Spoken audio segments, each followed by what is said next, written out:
Assalamu alaikum everyone. Welcome to the Study Abroad web series, episode number 2. My name is Amina Kazim.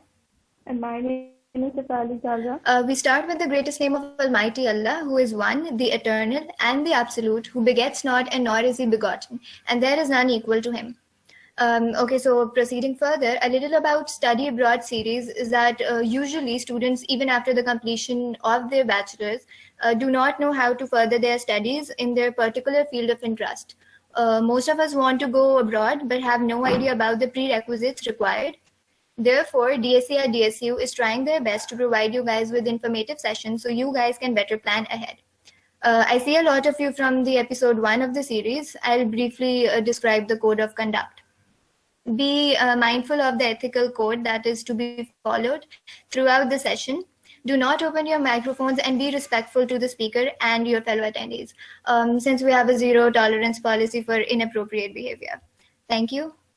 Okay, so today's episode is really special because not only the guest speaker is speaking live from Germany, but the guest speaker is very prestigious alumni of our university, recently graduated. A bit about Deepak is that he has always mentored us throughout our bachelor's, and we're really happy to see where he is right now. And I'm sure Atiq would like to say a bit about Deepak as well. So over to you, Atiq. Am I audible? Yes, you're audible. Okay. Assalamu alaikum everyone. Hope everyone's doing great. We're really thankful to Deepak bhai जिन्होंने हमारे लिए time निकाला और इस session के लिए आए. And it's one of the most crucial topics जिसके बारे में बात नहीं होती है. ऐसी इन्फॉर्मेशन बहुत इंपॉर्टेंट होती है स्टूडेंट के लिए. तो इस स्टडी अब्रॉड सीरीज स्टार्ट करने के पीछे हमारा बहुत बड़ा मकसद था. एक क्वेश्चन है जो हर स्टूडेंट अपने आप से पूछता है और इसका सवाल उसको नहीं मिलता, और इसका be the 5-year goal after I graduation के बाद मुझे क्या करना चाहिए. There are lot of different mix question के आपको उसको कैसे जवाब देना है. मैं आपको 3 पॉइंट्स दूंगा एंड यू इन 3 पॉइंट्स से आप लोग जो है स्टैंड आउट कर सकते हैं क्राउड में से. 3 पॉइंट्स जो आपको एवरेज से अलग कर देगा और इससे आपके सक्सेस के चांसेस डबल हो जाएंगे. फर्स्ट इज कि ग्रेजुएशन के बाद the first thing that can help you stand out from the crowd is a foreign passport. The thing about foreign passport is कि यू हैव द इंडिपेंडेंसी. आप कहीं भी जा सकते हैं, आपको कोई भी मसला नहीं होगा. The second is to learn a new language. English Urdu हम लोग को आती है, लेकिन there should be another language and this language will help you in all aspects of your future. And the third point that is the most important, और DSC का third point जो असल मकसद ही यही है, and that is financial independency. No school in the world teaches you that. एक ऐसी soft skill है जो इंसान खुद धक्के खा के सीखता है. DSC का main focus है. DSC में जितने भी core members है, they are fan of Robert Kiyosaki. I don't know कितने लोग जानते हैं, but he is the famous writer, author of the book named Rich Dad Poor Dad. तो हम सब ने पढ़ी हुई है और हम सब जो है उनके जितने भी लॉज है इसमें एक्सप्लेन करते हैं. थर्ड पॉइंट ये है कि before turning 30 you should have 4 source of income. Source of income की एग्जांपल ये है कि it's like a table. If you have a job, अगर आपका जॉब है और आपको एक टेबल की एग्जांपल है, तो अगर आप सिर्फ जॉब से आपकी इनकम है तो मतलब आपके टेबल के एक ही पाँव है. लेकिन if you have 4 sources of income और आपकी जॉब छूट जाती है तो 3 पाँव के ऑलरेडी होंगे. You will be still be standing financially independent.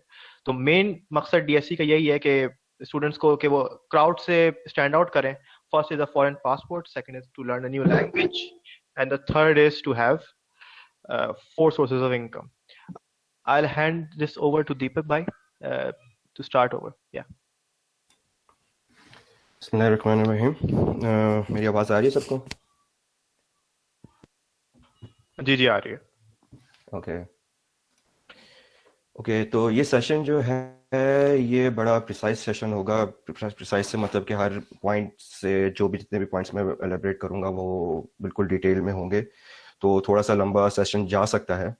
ठीक है, तो इसमें मेनली जो टॉपिक्स डिस्कस होंगे वो हैं documents, applications, scholarships and adjusting to the life in Germany. और बाकी इसके अंदर इसके अलावा भी बहुत सारी चीज़ें हैं छोटी छोटी जो कंसिडर नहीं की जाती लेकिन बहुत ज़्यादा इम्पोर्टेंट है यहाँ पे आने के लिए और सारी चीज़ें करने के लिए. ठीक है, तो ये मेरा छोटा सा एक बैकग्राउंड है जो मैंने अब तक कार्रवाइयाँ अंजाम दी हैं 25 साल की उम्र में. और मास्टर्स कर रहा हूँ मैं डेटा साइंस में TU डॉर्टमंड से. बैचलर्स मैंने सोफा से किया हुआ है, डीचे सोफा से. इंटरेस्ट मेरे big data, analytics, and data visualisation में मेरे इंटरेस्ट है, इसी वजह से मैं डेटा साइंस कर रहा हूँ। और यहाँ पे मेरी अल्हम्दुलिल्लाह जॉब लगी है फ्रंट एंड इंजीनियर की, और पिक्चर GmbH एक स्टार्टअप है जिसमें मैं एक फ्रंट एंड डेवलपमेंट का काम करता हूँ, और मेरे अंडर जो है 2 डेवलपर्स हैं जिनको मैं लीड कर रहा होता हूँ और खुद भी काम कर रहा होता हूँ। और इससे पहले मैंने सॉफ्टवेयर इंजीनियर सर्व किया था गीक्स ऑफ कराची में। वहाँ पे तकरीबन ऑलमोस्ट मैंने 1.5 साल काम किया था, और उसी जॉब से जितना मैंने सीखा उन्हीं स्किल से मैंने जो है यहाँ पे जॉब ली है, जो यहाँ पे मेरी करंट जॉब है। चले, ये एक बहुत इंपॉर्टेंट क्वेश्चन है, why I choose Germany and why should you.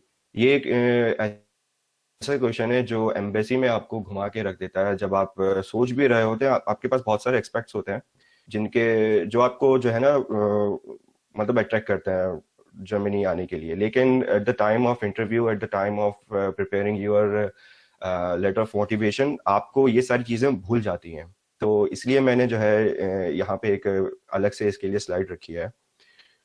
और फ्री एजुकेशन है, अफोर्डेबल लिविंग है। अच्छा, फ्री एजुकेशन का मतलब ये है कि आपको ट्यूशन फीस नहीं देनी पड़ती है, ठीक है। ट्यूशन फीस नहीं होती का मतलब ये है कि इसके अलावा कुछ और चार्जेस होते हैं, इसलिए उन्होंने कंप्लीटली फ्री नहीं लिखा, सिर्फ ट्यूशन फी ही वे हुई है यहाँ पे। और इसके अलावा जो है आपको सेमेस्टर फंड देना पड़ता है। वो जो सेमेस्टर फंड है ना, वो यूनिवर्सिटी टू यूनिवर्सिटी वेरी करता है। मिसाल के तौर पे अब जब म्यूनिख आप जा रहे हैं, म्यूनिख में बहुत ज़्यादा है, थोड़ा सा म्यूनिख में कम है क्योंकि वो एक बहुत रिनॉन्ड है और उसको फंडिंग वगैरह बहुत ज़्यादा मिलती है। अब जैसे मेरी यूनिवर्सिटी है, और मेरी यूनिवर्सिटी में मैंने लास्ट टाइम जो सेमेस्टर फंड पे किया था वो था 320 यूरोस।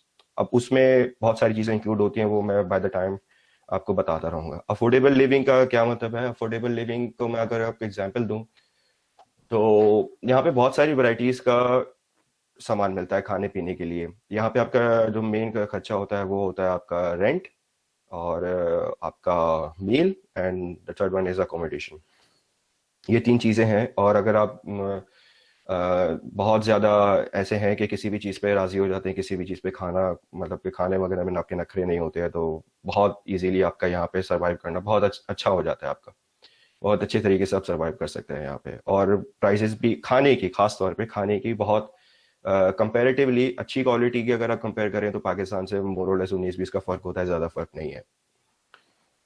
ईज ऑफ सेटलमेंट का मतलब ये है कि जस्ट इन केस अगर आप कंसिडर कर रहे हैं अपनी अपना मास्टर्स यहाँ पे कंप्लीट करके यहाँ पे सेटल होने का, तो यहाँ पे बहुत सारी इतनी ज़्यादा कॉम्प्लिकेशंस नहीं है जिस तरह US, कनाडा वगैरह, ऑस्ट्रेलिया वगैरह में होती हैं। यहाँ पे बहुत कम है। बस इनका मेन जो कंसर्न होता है, जितना मुझे अभी तक पता चला है, वो इनका होता है लैंग्वेज। अगर आपने लैंग्वेज अच्छी कर ली अपनी और सर्टेन लेवल तक अगर आप पहुँच गए हैं तो आपको सेटलमेंट भी बहुत आसानी से मिल जाती है। और रफली इसमें जो टाइम लगता है वो 8 to 9 years लग जाता है, जिसमें से 3 से 4 साल तक आपका कंसिडर कर लेंगे आपका मास्टर्स हो जाता है। बाद में फिर आपको जॉब सर्च वीज़ा मिल जाता है, फिर आप उस पर जॉब करते हैं, फिर जॉब मिल जाती है, जॉब कॉन्ट्रैक्ट्स पूरे करते हैं, देन आप एलिजिबल हो जाते हैं समहाउ सेटलमेंट के लिए।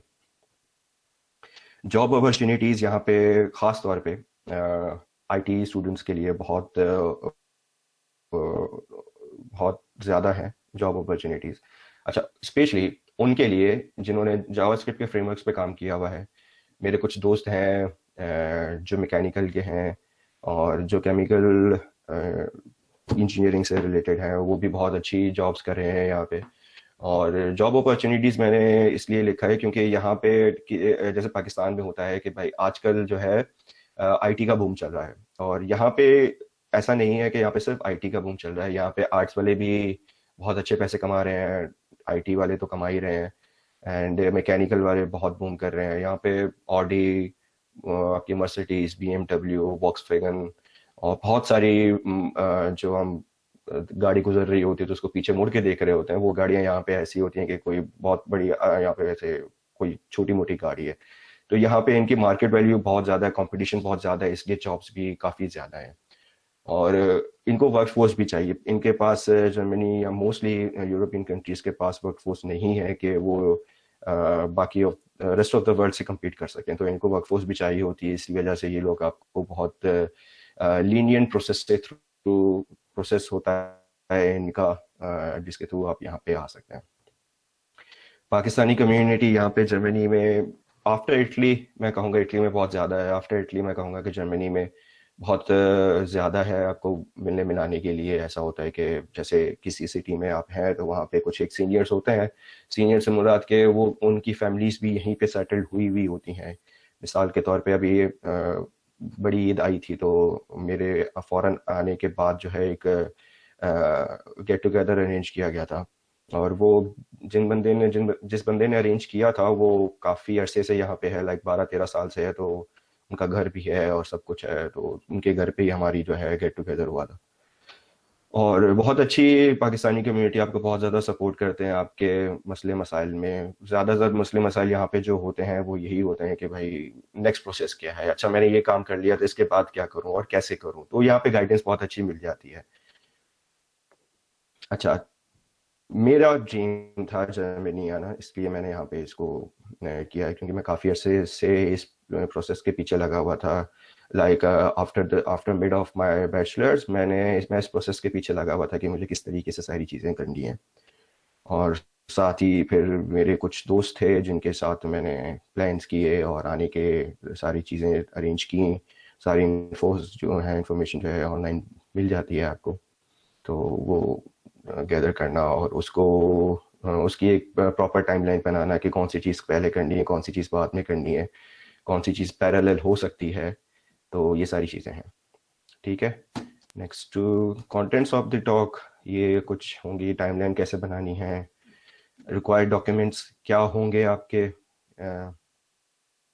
University selection using dot platform आपने कैसे करनी है, कॉस्ट कितना खर्चा आएगा टोटल प्रोसेस में, अकोमोडेशन विद कॉन्ट्रैक्ट और विदाउट कॉन्ट्रैक्ट क्या होती है और कैसे मिल सकता है अकोमोडेशन या रूम, स्पॉन्सर्स एफिडेविट क्या चीज़ होती है और वीज़ा एक्सटेंशन की सारी बातें, finding jobs, adjusting to the German life.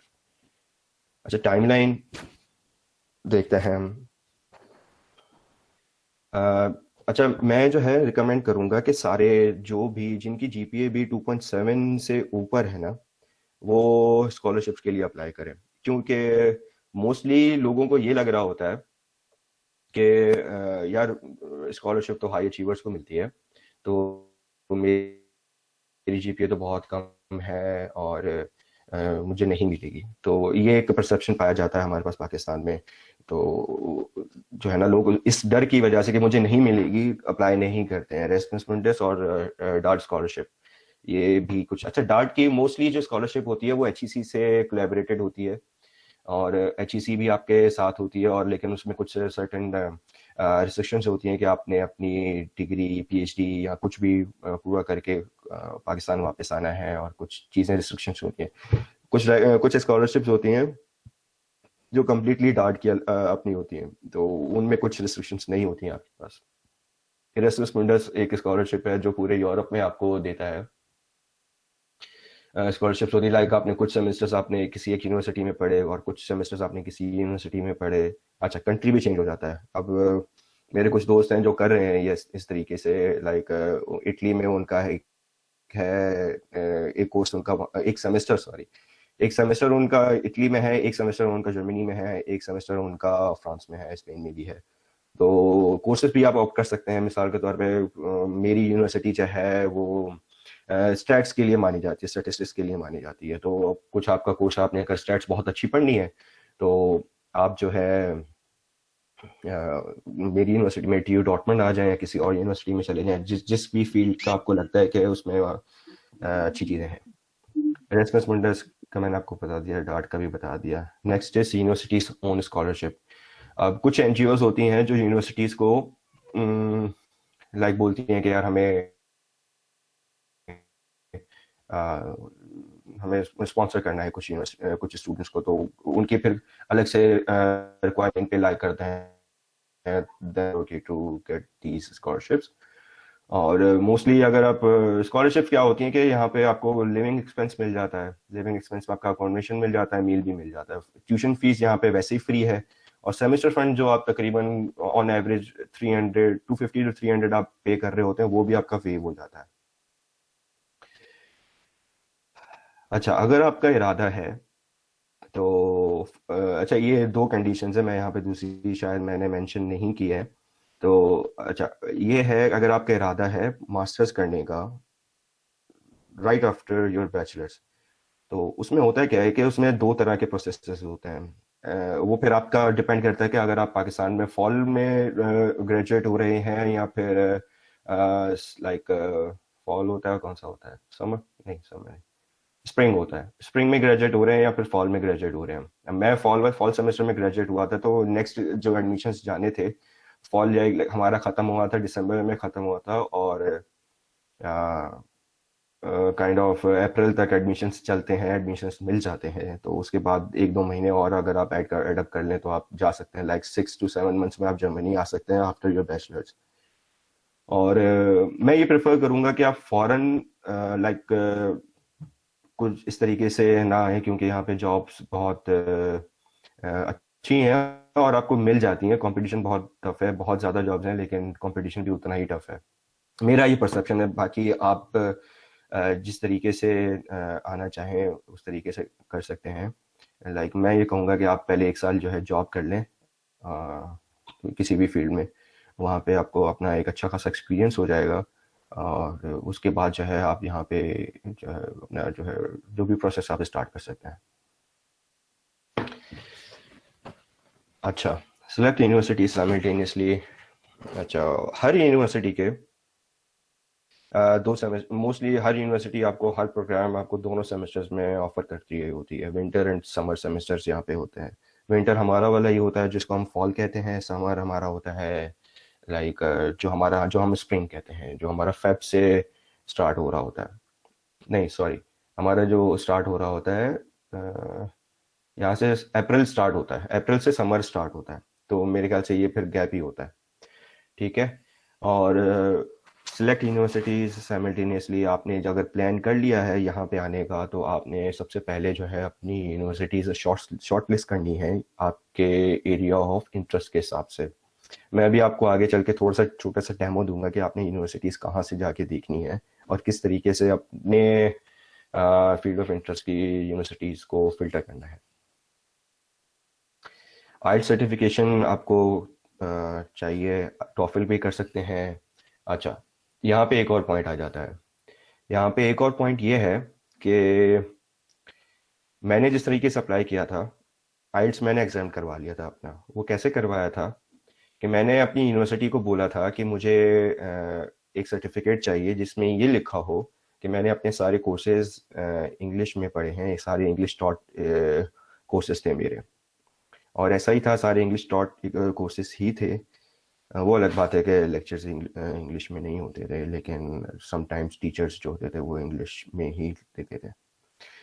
तो इस तरीके से फिर आप, अच्छा वो ये चीज़ जो है यूनिवर्सिटी के ऊपर भी डिपेंड करती है जिसमें आप अप्लाई कर रहे हैं। अगर वो यूनिवर्सिटी एक्सेप्ट कर रही है लैंग्वेज प्रोफिशिएंसी सर्टिफिकेट उसको बोला जाता है, अगर वो आपकी यूनिवर्सिटी एक्सेप्ट कर रही है जिसमें आपने अप्लाई करना है, तो आप जो है अपनी जो बैचलर्स वाली यूनिवर्सिटी है उसको बोलें कि मुझे ये सर्टिफिकेट दे दे, और विद इन अ वीक आपको कोई भी यूनिवर्सिटी हो पाकिस्तान में वो बड़े इजीली, बड़ा आसानी से आपको जो है वो अच्छा सा सर्टिफिकेट बना के दे देती है।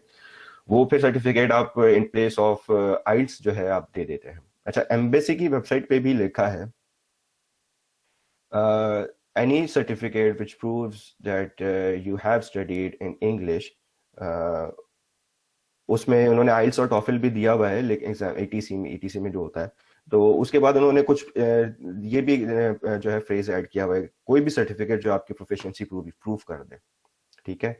तो एक ये भी एक आपके पास, लेकिन मैं इस बात को रिकमेंड नहीं करूंगा क्योंकि मोस्टली यूनिवर्सिटीज जो है लैंग्वेज प्रोफिशिएंसी सर्टिफिकेट एक्सेप्ट नहीं करती हैं, और most of the time embassy भी इशू करती है कि आपने आइल्स क्यों नहीं दिया, क्योंकि सारी चीज़ जो है वो वीज़ा ऑफिसर पे डिपेंड कर रही होती है। तो हो सकता है वो एक्सेप्ट ना करें, हो सकता है फिर आपको दोबारा बोले कि भाई आपने जो डॉक्यूमेंट सबमिट करवाए हैं वो इनकम्प्लीट हैं, ठीक है। तो मैं इसको रिकमेंड नहीं करूँगा कि आप लैंग्वेज प्रोफिशिएंसी सर्टिफिकेट को की तरफ जाएं और उसे काम चलाएं। हाँ, कुछ सर्टन आपके पास यूनिवर्सिटीज़ होती हैं, अगर आपने जाना ही उन्हीं में और आप लाइक यू आर 100% श्योर कि मेरा इसमें हो जाएगा, तो इसमें कोई हर्ज नहीं है कि आप लैंग्वेज प्रोफिशिएंसी सर्टिफिकेट वाला ऑप्शन अवेल करें। अच्छा, apply to the universities right after 8th semester transcript with no degree email. अच्छा, अगर आपने मिसाल के तौर पे एक बंदे की एग्जांपल देता हूँ, मैं उसका नाम नहीं लूँगा। उन्होंने क्या किया था, 7th सेमेस्टर की ट्रांसक्रिप्ट, जिसको इंटरिम ट्रांसक्रिप्ट बोला जाता है, क्योंकि वो उस बेसिस पे उन्होंने अपने मास्टर्स के कोर्स में एडमिशन भी मिल गया था और उनकी सारी चीज़ें इम्प्रूव हो गई थी। उस बंदे के पास बैचलर्स की डिग्री से पहले, बैचलर्स की फुल ट्रांसक्रिप्ट से पहले उसके पास मास्टर्स का एडमिशन था माशाल्लाह से। तो ये एक ऑप्शन ये भी है, अगर आपको मतलब कि कुछ आपको है कि जल्दी मुझे जाना है, तो ये भी एक आपके पास ऑप्शन है। डिग्री जो है आप यूनिवर्सिटी को ईमेल करके बोल सकते हैं कि मैं डिग्री बाद में प्रोवाइड कर दूंगा। और वैसे भी यहाँ पे कुछ ऐसा मेरे साथ तो अभी तक ऐसा हुआ नहीं है कि उन्होंने मुझे बोला हो कि यार अपने तुम ओरिजिनल डॉक्यूमेंट्स लेके जो है लेके आओ, हम वेरीफाई करेंगे, क्योंकि वो काम आपका पाकिस्तान से ही हुआ होता है। आई गेस आपकी जो एम्बेसी होती है वही आपसे आपके जो है डॉक्यूमेंट्स वेरीफाई कर लेती है। स्टडी वीज़ा के लिए आप जो है जब आपको एडमिशन मिल जाए तब आपने जो है स्टडी वीज़ा के लिए अप्लाई करना है। उसकी भी बहुत एक लंबी चौड़ी एप्लीकेशन होती है, वो आपने फॉर्म्स भरने होते हैं और बहुत सारी चीज़ें करवानी होती हैं। वो सारी चीज़ें मैं आपको आगे वीडियो में बताऊंगा।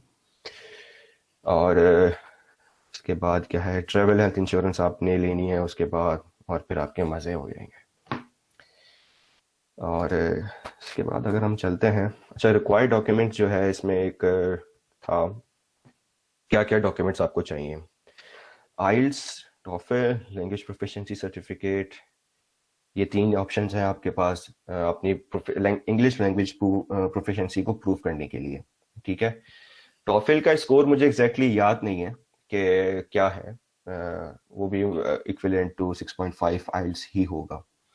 अच्छा, आइल्स में 6.5 मैंने एटलीस्ट इसलिए लिखा है क्योंकि यहाँ पे मोस्टली यूनिवर्सिटीज़ की जो रिक्वायरमेंट है वो मोस्टली यूनिवर्सिटीज़ की रिक्वायरमेंट 6.5 है। अगर कुछ यूनिवर्सिटीज़ ऐसी हैं लाइक सारलैंड हो गई, म्यूनिख हो गई और आखन हो गई, तो बहुत सारी यूनिवर्सिटीज़ ऐसी हैं जिनकी 7.5 तक रिक्वायरमेंट जाती है, लेकिन वो बहुत टॉप नॉच यूनिवर्सिटीज़ हैं, लाइक टॉप 5 और टॉप 10 इन द जर्मनी है, और मोस्टली लोग अवॉइड करते हैं, उनमें नहीं जाते, क्योंकि वहाँ पे आपको सिर्फ पढ़ाई ही करनी होती है और पढ़ाई बहुत ज़्यादा टफ भी होती है। ऑनेस्टली मैं अपना रिव्यू बता रहा हूँ, सही है। इवन मेरी यूनिवर्सिटी की रैंकिंग में आपको आगे जाके बताऊंगा, तो उसमें भी मैं फिर आपको अपना हाल बताऊंगा कि क्या हुआ है, और आपको उस बात से थोड़ा सा अंदाज़ा हो जाएगा। अच्छा, एम्बेसी की रिक्वायरमेंट जो मिनिमम है ना आपका, ये मिसाल के तौर पे आपका 5.5 बैंड्स आ गए, और कुछ एक आध यूनिवर्सिटीज ऐसी भी हैं जो 5.5 पे भी एडमिशन दे देती हैं, लेकिन एम्बेसी आपको वीज़ा नहीं देगी, क्योंकि एम्बेसी को मिनिमम 6.0 चाहिए, सही है। तो इस बात का ख्याल रखिएगा कि चलें 6.5 अगर आपके नहीं भी आते तो 6.0 तक भी आप जो है किसी तरीके से खुद को मैनेज कर लें। और 6.0 तक के लिए भी कुछ काफ़ी सारी यूनिवर्सिटीज़ हैं जो एक्सेप्ट आपका एडमिशन आपको दे देती हैं, लेकिन वो बहुत ज़्यादा नीचे है रैंकिंग्स में। रैंकिंग से मैं इसलिए बात रैंकिंग्स के लिए ये मत समझिएगा कि रैंकिंग्स बहुत ज़्यादा मैटर करती हैं। अगर आपने पीएचडी करना है तो हाँ, रैंकिंग्स बहुत मैटर करती हैं। अगर आपका पीएचडी का कोई इरादा नहीं है, आपने सिर्फ मास्टर्स करके जॉब और फील्ड में ही जाना है या अपना बिजनेस वगैरह स्टार्ट करना है, तो इट डजंट मैटर कि रैंकिंग क्या है यूनिवर्सिटी की। नेक्स्ट हमारे पास है मैट्रिक, ओ लेवल्स के सर्टिफिकेट एंड मार्कशीट। 4 कॉपीज मैंने इसकी इसलिए लिखी हैं क्योंकि सर्टिफिकेट की 4 कॉपीज अलग से, मार्कशीट की 4 कॉपीज अलग से, सही है। और ये चारों की चारों आपकी रेलेवेंट बोर्ड से, आपका आगा खान बोर्ड है, सिंध बोर्ड है, पंजाब बोर्ड है, ओ लेवल से आप जो भी है आप उससे जो है सर्टिफिकेट और अपनी मार्कशीट जो है अपने लाइक वेरिफिकेशन के स्टैम्प्स और अटेस्टेड, जिसको अटेस्टेशन है जिसको हम लोग कहते हैं जनरली, वो करवा लें। इंटरमीडिएट का भी यही है। अच्छा, एक एडवाइस मैं ये करूंगा कि जो मैट्रिक बोर्ड कराची और इंटरमीडिएट बोर्ड कराची से हैं उनको मैं थोड़ा सा डिस्क्लेमर देना चाहूंगा कि आप लोग जो है अगर आपने आना है तो आप अभी से ही करवा लें, क्योंकि अटेस्टेड हुई भी होगी, आपने जाना है नहीं जाना है डजेंट मैटर, कभी भी कुछ काम पड़ सकता है, क्योंकि वो लोग बहुत ज़्यादा टाइम लगाते हैं और बहुत ज़्यादा उनके मसले मसाइल होते हैं जिनको देखना पड़ता है। सही है। HEC अटेस्टेशन चाहिए होती है बहुत। अच्छा, अगर आप एम्बेसी की वेबसाइट पे जाते हैं ना, एम्बेसी की वेबसाइट पे सिर्फ आपको HEC की अटेस्टेशन रिक्वायर्ड है, और HEC की अटेस्टेशन सिर्फ होती है आपकी यूनिवर्सिटी की डिग्री और यूनिवर्सिटी के ट्रांसक्रिप्ट की। ठीक है। अगर आप इंटर की और मैट्रिक के सर्टिफिकेट्स अटेस्ट नहीं करवाते हैं तो इसका कोई फर्क नहीं पड़ेगा, लेकिन इट्स प्रेफर्ड कि आप करवा लें, क्योंकि यहाँ पे आपको कभी भी कुछ भी काम पड़ सकता है। सही है। सिर्फ HEC की जो अटेस्टेशन है आपकी डिग्री और ट्रांसक्रिप्ट पे, उसको ज्यादा फोकस पे रखिएगा। एक जो आपकी डिग्री होगी ओरिजिनल, उसको भी अटेस्ट करवाइएगा, और 4 कॉपीज ईच। ठीक है। डिग्री की 4 कॉपीज मतलब कि अलग से, क्योंकि आपने फिर वो यूनिवर्सिटीज में भी, मल्टीपल यूनिवर्सिटीज में भी अप्लाई करना होता है, उनको भी भेजनी होती है, तो इस तरीके से काम करना है। रिकमेंडेशन लेटर, कुछ यूनिवर्सिटीज की रिक्वायरमेंट होती है कि आप हमें रिकमेंडेशन लेटर्स दें, लेकिन कुछ की नहीं होती है। तो अगर आप ऐसा करते हैं कि जिस यूनिवर्सिटी की रिक्वायरमेंट नहीं है लेकिन आप उसको फिर भी भेज देते हैं रिकमेंडेशन लेटर, तो वो कुछ आपको बोलेंगे नहीं कि भाई आपने ये क्यों भेजा है हमें। ठीक है। तो बनवा लें किसी से भी, एक अच्छा मिल जाए, मतलब एक जो है, अगर यूनिवर्सिटी को कुछ डाउट हो, अगर आपकी ग्रेड्स कम है, यूनिवर्सिटी को डाउट होता है कि भाई ये बंदा कर पाएगा या नहीं कर पाएगा, तो वो थोड़ी बहुत हल्की फुल्की जो कसर होती है ना, वो आपका रिकमेंडेशन लेटर पूरा कर देता है। ठीक है। मोटिवेशन लेटर होता है, इस्लामाबाद के एम्बेसी में आपको वहां पे on the spot visa officer के सामने लिखना पड़ता है। कराची में क्या है कि कराची एम्बेसी में आपको पहले से ही लिख के बहुत अच्छा सा कि आपका अपना बैकग्राउंड उसमें मेंशन हो, क्यों जाना चाह रहे हो, क्या करोगे, वापस आओगे, और सारी चीजें आपने जो है बहुत प्रिसाइजली इसमें लिखनी है। और बहुत अच्छे फॉर्मेट में आपका मोटिवेशन लेटर बना हुआ होना चाहिए कि हर चीज के जो भी पैराग्राफ आपने लिखा है उसमें बहुत क्लियरली एक मैसेज वीजा ऑफिसर को जाना चाहिए कि इस इन लाइंस में इस बंदे ने क्या बात कहना चाहिए। CV एक उसमें भी चाहिए होती है, एम्बेसी में भी चाहिए होती है। ठीक है। और यूनिवर्सिटीज को भी चाहिए होती है, मोस्ट ऑफ द यूनिवर्सिटीज को आपकी CV भी चाहिए होती है। CV एक स्पेसिफिक फॉर्मेट में, टेबुलर फॉर्मेट होता है EU का। ठीक है। और लाइक हम मोस्टली जो अपने पाकिस्तान में जो हम CVs बना रहे होते हैं वो टेबुलर फॉर्मेट में ही होती हैं मोस्टली, और उनमें बस वो टेबल्स के जो ग्रिड्स होते हैं वो विजिबल नहीं होते हैं। तो एक बहुत सिंपल और सादी सी चीजें CV हो, कुछ उसमें फूल बूटे होने की जरूरत नहीं है कि भाई ये कुछ अच्छे मैं कलर्स यूज कर लूंगा तो एक वो हो जाएगा। यहाँ पे बहुत मैंने बेकार CVs भी देखे हैं और उनको भी माशाल्लाह से अल्हम्दुलिल्लाह जॉब्स मिली हैं। तो वो लोग आपकी स्किल्स पे यहाँ पे ज्यादा फोकस करते हैं और आपका करंट स्टेटस पे ज्यादा फोकस होता है कि ये बंदा कर क्या रहा है अभी। ठीक है।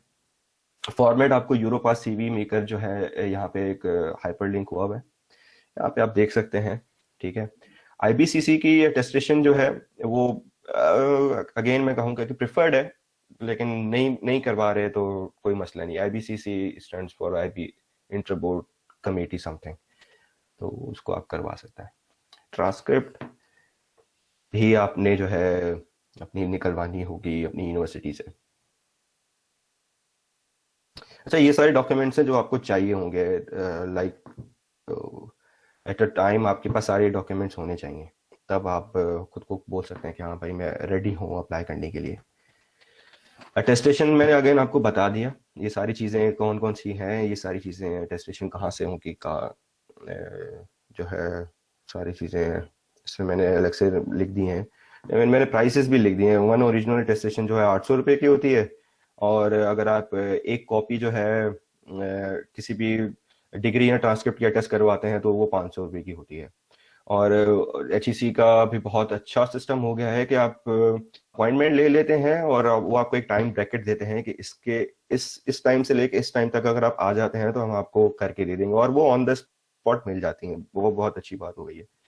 या फिर अगर आप मॉर्निंग में जाते हैं तो आपको अपने जॉब से या फिर वो अपने किसी काम से अगर आप निकले हैं तो शाम में भी आप पिक कर सकते हैं, तो ऐसा कोई बड़ा मसला नहीं है। बहुत सिंप्लीफाई कर दिया उन्होंने प्रोसेस।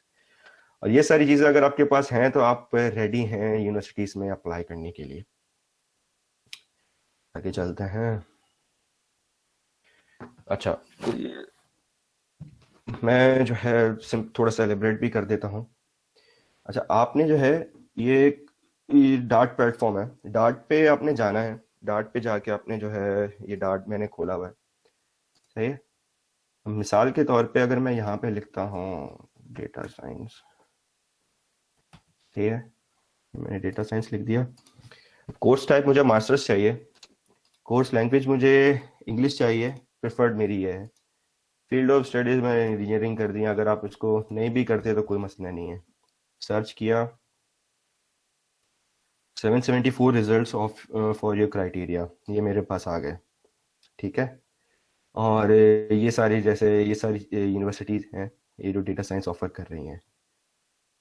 अब हम इसमें से किसी भी एक यूनिवर्सिटी में जाके अपना देख सकते हैं कि हमें कौन सी सारी मैं आपको बताता हूँ कि कोई अच्छी यूनिवर्सिटी मिल जाए मुझे। ये सारब्रुकन चलता है। अच्छा, डिग्री का नाम आपको ये मिलेगा, ये किन किन इंस्टीट्यूट्स के साथ इनकी कोलैबोरेशन है, ये सारे लिखे हैं। टीचिंग लैंग्वेज इंग्लिश है, all courses and seminars are taught in English. 4 semesters का मास्टर्स प्रोग्राम है, विंटर और समर दोनों में ये कोर्स ऑफर होता है। अप्रैल में समर सेमेस्टर स्टार्ट होता है, अक्टूबर में इनका विंटर सेमेस्टर स्टार्ट होता है। एप्लीकेशन डेडलाइंस भी इनकी ये लिखी हुई है, 15 November for the following summer semester, 15 May for the following winter semester, ठीक है। Tuition fees per semester none, ठीक है। PhD प्रोग्राम मास्टर्स इनका कंबाइंड है, हो सकता है इनका। अच्छा, ये भी एक बड़ी कुछ लोगों के लिए ये चीज़ भी बड़ी जो है मैटर कर सकती है, बहुत इंपॉर्टेंट हो कुछ लोगों के लिए कि उन्होंने मास्टर्स और PhD दोनों जॉइंटली कोई प्रोग्राम ढूंढना हो। और ये सारी चीज़ें हैं। ये कोर्स का नाम है, थोड़ा सा ब्रीफली कोर्स को एलेबरेट किया हुआ है कि ये किस चीज़ से रिलेटेड होगा और क्या क्या इस चीज़ में चीज़ें होंगी। ये तो कोर्स का ओवरव्यू होगा। कोर्स की डिटेल्स हैं यहाँ पे गिवन है कि अगर अच्छा कुछ कोर्सेज ऐसे भी होते हैं, लेट्स से डेटा साइंस का कोर्स है। अब अगर डेटा साइंस का कोर्स है तो आपको ये एक्सपेक्ट किया जाता है कि आपको स्टैट्स बहुत अच्छी आनी चाहिए, और कुछ यूनिवर्सिटीज की रिक्वायरमेंट भी होती है। इस यहाँ पे जो है लिखा हुआ होता है कि आपने जो है आपकी स्टैट्स, आपने ये कोर्सेज स्टैट्स के क्लियर किए हुए होने चाहिए, और एटलीस्ट उनकी जो पासिंग परसेंटेज है वो इतनी होनी चाहिए। तो ये कुछ यूनिवर्सिटीज की रिक्वायरमेंट होती हैं, बहुत ज़्यादा स्पेसिफिक रिक्वायरमेंट्स होती हैं, वो सब यहाँ पे आपको मिल जाएंगी। Cost and funding, tuition fees तो नहीं है। Semester contribution, semester fund, university fund, ये कुछ नाम हैं जो हम हर 6 महीने में दे रहे होते हैं। इनका है approx 280 euros per semester, including a semester ticket covering public transport in the Saarbrucken area. अब जो सारब्रुकन का एरिया है वो जितना भी है, चाहे वो छोटा स्टेट है शहर है, सारब्रुकन आई थिंक शायद शहर है, मुझे एग्जैक्टली याद नहीं है। और ठीक है, तो उसमें आपकी ट्रांसपोर्ट फ्री होती है, सही है। अब आगे भी मैं बताता हूँ, चलें आगे चीज़ें आएंगी। Cost of living 800 Euros per month, covering और पर्सनल एक्सपेंसेस इंक्लूडिंग अकोमोडेशन। ठीक है। रिक्वायरमेंट्स एंड रजिस्ट्रेशन, बैचलर्स होना चाहिए, किस किस में होना चाहिए, 180 CP क्रेडिट पॉइंट्स। और ये कुछ कोर्सेज हैं, जैसे मैंने आपको पहले बताया कि कुछ इनकी स्पेसिफिक रिक्वायरमेंट्स होती हैं। कैलकुलस, लीनियर अलजेब्रा, ये थोड़ा सा हल्का सा जो है ना, मैं बताया हुआ होता है कि आपको किन किन चीज़ों की ज़रूरत पड़ेगी। ये लाइक प्री रेक्स हैं इस डिग्री को करने के लिए, लेकिन अगर हम मिसाल के तौर पर नहीं भी आते तो मसला नहीं, अब बस आपकी डिग्री में होने चाहिए। इंग्लिश प्रोफिशिएंसी लेवल है लेवल C1। अच्छा, C1 स्टार्ट होता है आई थिंक शायद 7 से लेके 7.5 तक C1 होता है, या फिर 7.5 से 8.5 तक C1 होता है। उसके आगे फिर C2 होता है जो टॉप होता है।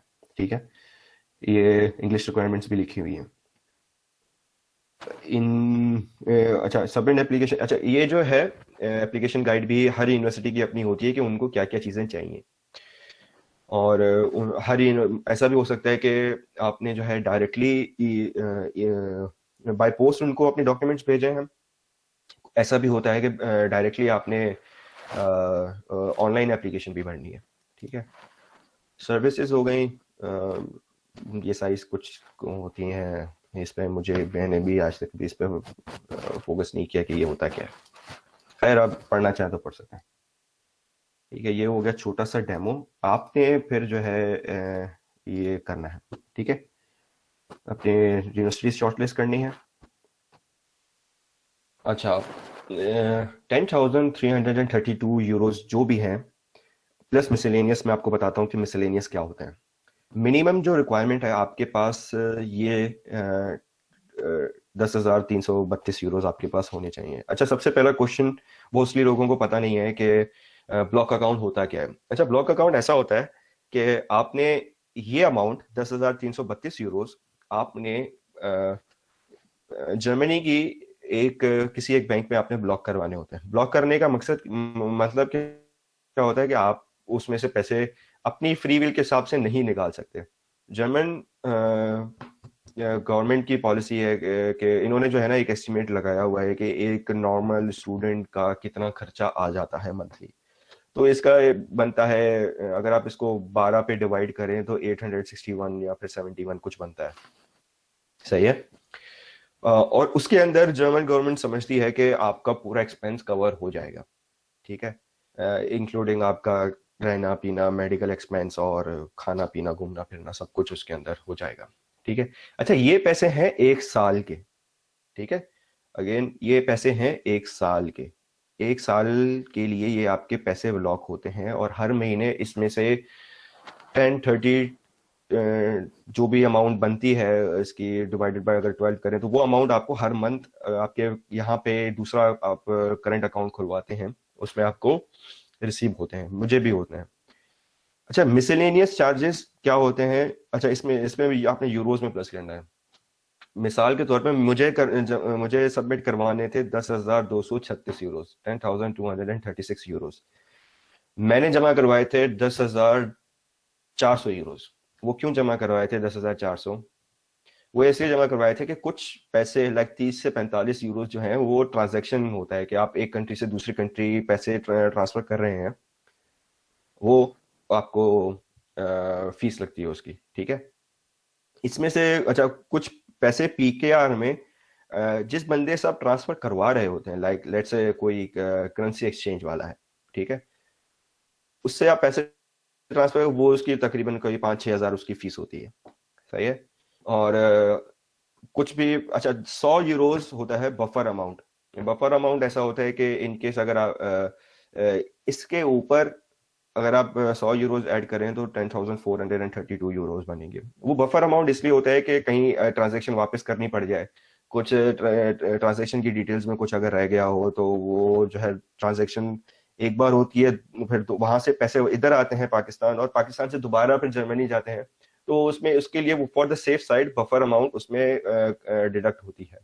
ठीक है, और उसमें जो है अगर आपके 100 यूरोज यूज नहीं होते तो वो जितने भी 10,332 यूरो से एक्सेसिव होते हैं ना, वो आपको फर्स्ट मंथ की जो आपको इसमें से आपकी जो स्टिपेंड मिलती है ना, वो उसमें आपके सारे आ जाते हैं, जितने भी एक्सेसेस होते हैं, ठीक है। इसलिए मैंने मिसलेनियस लिखा है। तो मोर और लेस अगर आप कह लें तो 10,500 यूरोस आपके हो जाएंगे। आजकल यूरो का रेट चल रहा है 187 समथिंग कुछ चल रहा है। ये मैंने आपको बता दिया।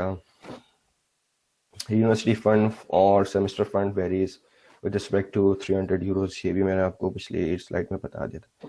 जस्ट सेमेस्टर टिकट का मैं आपको बताता हूँ। सेमेस्टर टिकट मोस्टली ऐसा होता है कि आपको जो है एक छोटा सा प्रिंट आउट मिल जाता है। मेरी यूनिवर्सिटी के केस में ये है कि मेरी यूनिवर्सिटी की मोबाइल एप्लीकेशन है, उसमें एक ऑप्शन है कि आप अगर अपना किसी को अगर टिकट दिखाना है तो आप वहाँ पे एक ऑप्शन दिखा दो, और फिर वो जो भी टिकट चेक करने वाला होता है उसके पास एक डिवाइस होती है, वो चेक कर लेता है, स्कैन कर लेता है, QR कोड होता है। ये चेक हो गया। यूनिवर्सिटी कार्ड आपको मिल जाता है यहाँ पे। अच्छा, जिस स्टेट में मैं हूँ उसका नाम है नॉर्थ राइन वेस्टफालिया, NRW उसको बोला जाता है। इस स्टेट की सबसे अच्छी बात यह है कि अगर आप स्टूडेंट हैं तो आप पूरी स्टेट में फ्री ऑफ कॉस्ट ट्रैवल कर सकते हैं। और फ्री ऑफ कॉस्ट क्या, आपने पैसे भरे होते हैं। लाइक मैंने अभी 320 यूरोस भरे हैं। 320 यूरोस में मुझे इस पूरे स्टेट में फ्री में मैं ट्रैवल कर सकता हूँ। और जो लोग मुझे जानते हैं वो लोगों ने देखा होगा कि मैं कितना ज़्यादा घूमता हूँ और अपने पैसे पूरे करने होते हैं। अच्छा, यहाँ पे जब आप ट्रांसफर पैसे करवा लेते हैं, चलें इसके साथ ही बना देता हूँ। अच्छा, पैसे ट्रांसफर करवाने का प्रोसेस क्या होता है? आपके पास एडमिशन लेटर होता है, आपके पास सारी डॉक्यूमेंट्स रेडी होती हैं। एक ऐसा डॉक्यूमेंट होता है जो आपको एम्बेसी में देना होता है, जो पिछली लिस्ट में मेंशन नहीं है, वो मुझे अभी याद आ रहा है। वो भी मैं स्लाइड्स एडिट करके अपलोड कर दूंगा इन केस अगर किसी को चाहिए हो। तो वो डॉक्यूमेंट होता है ब्लॉकिंग कंफर्मेशन। आपके पास एडमिशन आ गया, आपके पास से सारे डॉक्यूमेंट्स आ गए, अटेस्टेड हो गए, ठीक है। अब आपने करवाने होते हैं पैसे ट्रांसफर। पैसे आपने ट्रांसफर करवाने होते हैं। अभी तक मुझे तीन सोर्सेस हुआ करती थी, तीन सोर्सेस हुआ करती थी पाकिस्तान के थ्रू अगर आपने पैसे ट्रांसफर करवाने हैं तो, ठीक है। और वो तीन सोर्सेज होती थी कि फिनटिबा से करवाएं। फिनटिबा एक मिडिल अथॉरिटी है जो आपके पैसे यहाँ पाकिस्तान से लेके जर्मन की किसी एक बैंक में आपके ब्लॉक कर देता है। डॉचे बैंक यहाँ का एक लोकल बैंक है, ठीक है, वो डायरेक्ट बैंक है। फिनटिबा बैंक नहीं है, फिनटिबा एक समझ लें एक सर्विस है। आप पैसे फिनटिबा को दे रहे होते हैं, फिनटिबा किसी और बैंक में जाके आपके पैसे ब्लॉक कर देता है और आपको बोल देता है कि भाई ये आपकी ब्लॉकिंग कंफर्मेशन है जो आप अपनी वीजा एप्लीकेशन के साथ अटैच करके एम्बेसी में सबमिट करवा सकते हैं। एक फिनटिबा हो गया, एक डॉचे बैंक हो गया। फिजिबल और सबसे आसान वो है फिनटिबा, ठीक है। फिनटिबा का ये है कि आप जाते हैं उनकी वेबसाइट पे, अपना अकाउंट बनाते हैं और आपको वो जो है कुछ डॉक्यूमेंट्स आपसे मांगता है, वो आप अपलोड करते हैं। और अपलोड करने के बाद आपको जो है एक IBAN नंबर जो होता है ना, वो आपको दे देता है। अब उस IBAN पूरा एक ना फॉर्म होता है जिसमें आपके अकाउंट की डिटेल्स लिखी हुई होती है, जो फिनटिबा ने आपका अकाउंट किसी एक बैंक में यहाँ पे जर्मनी में खोला है। उस अकाउंट की डिटेल्स पे आप पैसे ट्रांसफर करते हैं।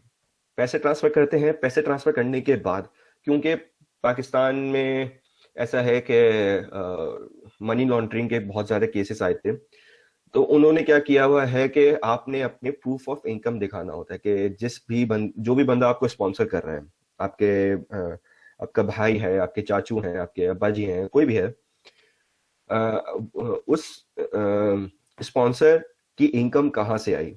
तो उसकी प्रूफ के लिए हम लोग मनी ट्रेल नहीं दिखाते कि ये रिसिप्ट्स है मेरे पास, इन रिसिप्ट्स के थ्रू मेरे पास पैसे हैं। आप सिंपली जो है 6 मंथ की बैंक स्टेटमेंट अपने अकाउंट की अपने स्पॉन्सर के अकाउंट की जो है वो निकलवाते हैं, उसको स्कैन करते हैं और प्रूफ ऑफ इनकम के डॉक्यूमेंट्स में जाके फिनटिबा के पोर्टल पे अपलोड कर देते हैं। उसके बाद जो है तकरीबन कुछ 1 हफ्ते के बाद जो है आपका अप्रूवल आ जाता है, आपकी ब्लॉकिंग कंफर्मेशन आ जाती है। वो एक फाइनल डॉक्यूमेंट होता है जो जब आप बोलते हैं कि यार चलो मेरा काम खत्म हो गया, अब एम्बेसी के ऊपर है, एम्बेसी एक वीजा देता है या नहीं देता। 95% सक्सेस रेशियो है। जर्मनी की, पाकिस्तान की अगर मैं स्पेशली बात करूं तो वहाँ से स्टूडेंट्स को 95% वीज़ा मिल जाता है। इस्लामाबाद में अपॉइंटमेंट्स का बहुत ज़्यादा इशू है आजकल। तकरीबन 1.8 ईयर्स का जो है वो है वेटिंग टाइम है, क्यू बनी हुई है, और आपको उसके बाद जो है अपॉइंटमेंट मिलता है। अपॉइंटमेंट आपको पहले लेना पड़ता है और ये सारी चीज़ें होती हैं। लेकिन कराची का बहुत ज़बरदस्त निज़ाम चल रहा है अल्हम्दुलिल्लाह, और आपको विद इन अ वीक आपको अपॉइंटमेंट मिल जाता है, और विद इन अ वीक आपको ईमेल आ जाती है एटलीस्ट कि आपका अपॉइंटमेंट कब होगा। आपको एक डेट मिल जाती है, और वो most of the time with in 2 weeks आपको डेट दे देते हैं कि ये आपकी डेट है, आपने ये अपेयर होना है। फिनटिबा का छोटा मोटा मैंने आपको दे दिया, डेमो बता दिया। डॉचे बैंक का बहुत क्रिटिकल प्रोसेस है। आपने अपने सारे documents let's say Karachi embassy या इस्लामाबाद एम्बेसी से अटेस्ट करवा के डॉचे बैंक जर्मनी आपने पोस्ट करने होते हैं कुछ डॉक्यूमेंट। फिर वहां से उनका रिप्लाई आता है कि हाँ भाई ये सब कुछ ठीक है, प्रोसेस सब कुछ ठीक है, इसका एडमिशन वगैरह हुआ है। वो फिर यहाँ पे आपके पास आते हैं, और फिर आप वो कुछ एडिशनल डॉक्यूमेंट्स और होते हैं। फिर आप जो उनका आता है, जो उनका रिप्लाई आता है पोस्ट में, बाय पोस्ट आता है, वो आपने दोबारा फिर उसमें एम्बेसी से टेस्ट करवा के दोबारा भेजना पड़ता है। कुछ ऐसा प्रोसेस होता है डॉचे बैंक का। वो बहुत हेडेक है वो चीज़ें करना, इसलिए बहुत आसान है फिनटिबा का काम करना। फिनटिबा से विद इन एन आवर आपका जो है अकाउंट ओपन हो जाता है, और उसके बाद आप रेडी होते हैं अपने अकाउंट, अपने जो पैसे हैं वो वहाँ पे ब्लॉक करवाने के लिए। हाँ, द क्रिटिकल पार्ट, अकोमोडेशन। यहाँ पे जो बोला जाता है, जो कहावत है वो ये है कि आपको जॉब जल्दी मिल जाती है, आपको अकोमोडेशन नहीं मिलती जल्दी। आपकी जॉब के बाद आपको अकोमोडेशन मिलती है। मतलब ये थोड़ा सा कंपैरिजन किया हुआ है कि जॉब्स कितनी है और अकोमोडेशन कितनी है। आपको जॉब जल्दी मिल जाएगी, अकोमोडेशन लेट मिलेगी।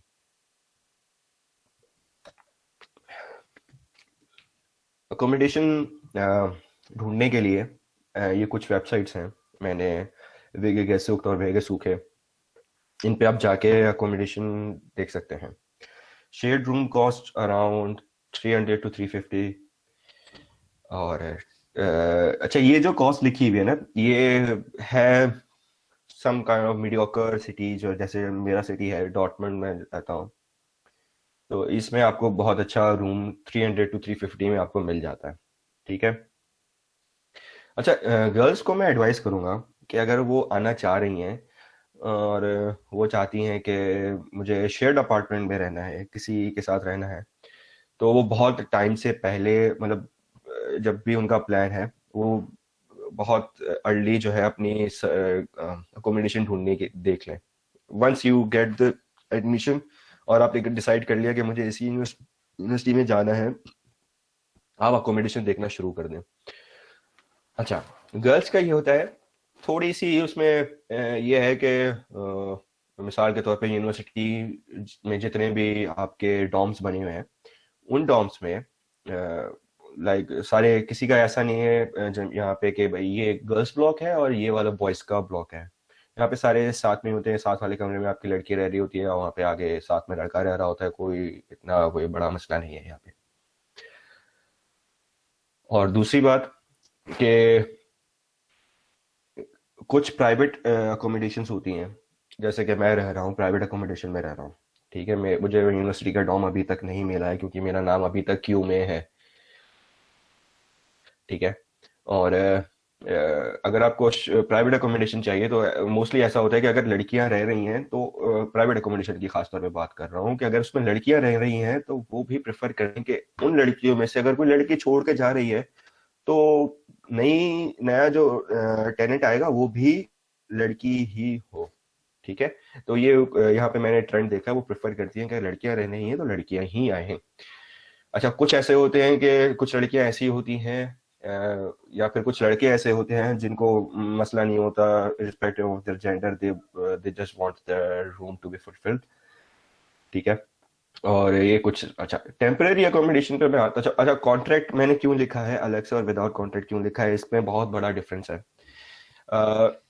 ये मुझे आज के दिन में 2 मुझे ये मेल्स आई हैं, ठीक है। आपको चाहे आप जर्मनी में रह रहे हैं या इटली में रह रहे हैं, यहाँ पे आपको अपना पर्सनल एड्रेस होना बहुत ज़रूरी है, क्योंकि मोस्टली यहाँ पे जो गवर्नमेंट ऑर्गेनाइजेशंस होती हैं या फिर आपके जो वो है आपकी जॉब वाले हैं, आपकी यूनिवर्सिटी वाले हैं, कुछ किसी को भी कोई भी बात करनी होगी, वो आपको ईमेल नहीं करते, वो आपको बाय पोस्ट एक पेपर भेजते हैं कि उसमें ये कुछ लिखा हुआ होता है।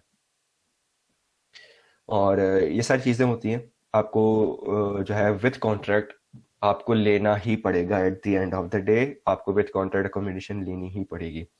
विदाउट कॉन्ट्रैक्ट टेम्परेरी अकोमोडेशन हाँ चल जाती है इन द सेंस कि जब तक आपके पास अकोमोडेशन विद कॉन्ट्रैक्ट नहीं है। मैं भी रहा हूँ, मुझे अकोमोडेशन नहीं मिली थी। मैं भी for the first month here in Germany, I was with someone who was from Pakistan, and I was living over there for 1 month only, ठीक है। उसका कोई कॉन्ट्रैक्ट नहीं होता, उसकी कोई ऐसा कोई अच्छा प्रूफ नहीं होता कि आपने जो है हाँ इसको आपने पैसे दिए हैं। प्राइवेट की बात कर रहा हूँ, ठीक है।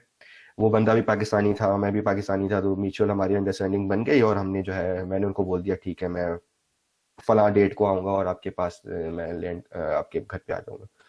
से बोला ठीक है। अच्छा, प्राइवेट अकोमोडेशन के अलावा आपके पास ऑप्शन हैं Airbnb, booking.com and A&O hostels. लड़कियों को मैं प्रेफर करूंगा कि एयरबीएनबी पे ले लें, ठीक है, क्योंकि वहां पे आपके पास एक पर्सनल आपका रूम होता है, आप अपना सामान रख के रूम लॉक करके कहीं भी बाहर जा सकते हैं। आपने अपार्टमेंट विजिट करना है, आपने शॉपिंग करने जाना है या फिर आपने ग्रोसरी वगैरह करने जानी है तो आप कर सकते हैं। Booking.com और A&O हॉस्टल्स में ये होता है कि बड़ा सा एक रूम होता है, उसमें फिर बंक बेड्स होते हैं और उसका सबका सामान एक साथ पड़ा होता है। और बातें सुनी है मैंने कि सामान चोरी हो जाता है, ठीक है।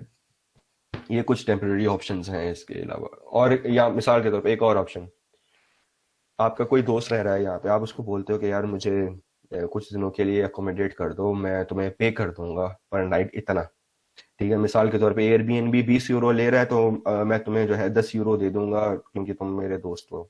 फेवर बनती है ना, तो इस तरीके से, ठीक है। आपको अगर आपका दोस्त है तो आप उससे बात करके अरेंजमेंट कर सकते हैं अपनी।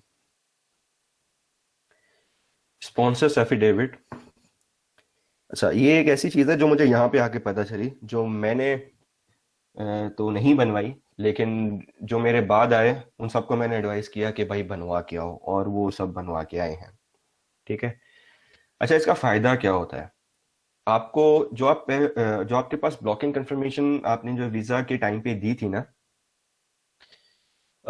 वही ब्लॉकिंग कंफर्मेशन आपको यहाँ पे वीज़ा जब आपका लेट्स से आपको 6 महीने का वीज़ा मिला है पाकिस्तान से, अगर आपको पाकिस्तान से 6 महीने का वीज़ा मिला है तो आपने यहाँ पे जितने भी आपने लीगल प्रोसीजर है, आपने घर ढूंढना है, घर यहाँ पर मिल गया है तो बाकी आपने काम करने हैं, तो आप फ़ौरन आके अप्लाई कर देते हो वीज़ा एक्सटेंशन के लिए।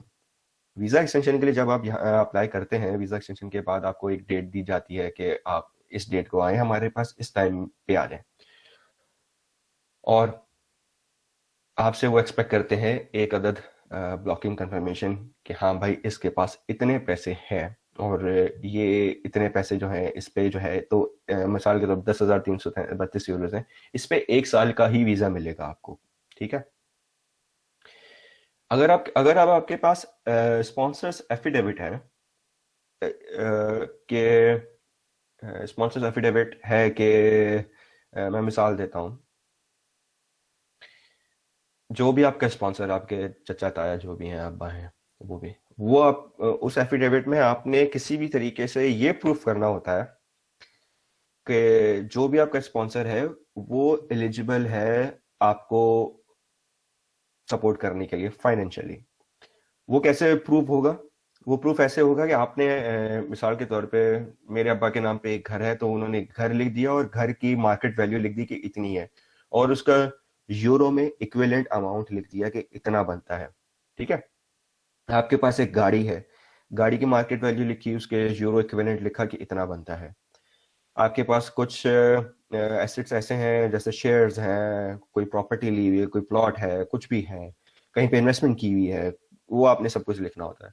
सारी चीजें लिस्ट करके उनका यूरो में अमाउंट लिख के आपने नीचे एक क्लॉज लिखना होता है, सबसे लास्ट बुलेट पॉइंट आपने उसमें लिखना होता है कि इस बंदे को, जिसको मैंने स्पॉन्सर किया है, जिसको मैंने 10,000 यूरोस दिए हैं, इसको मैं till the end of masters में इसको सपोर्ट करता रहूंगा, ठीक है।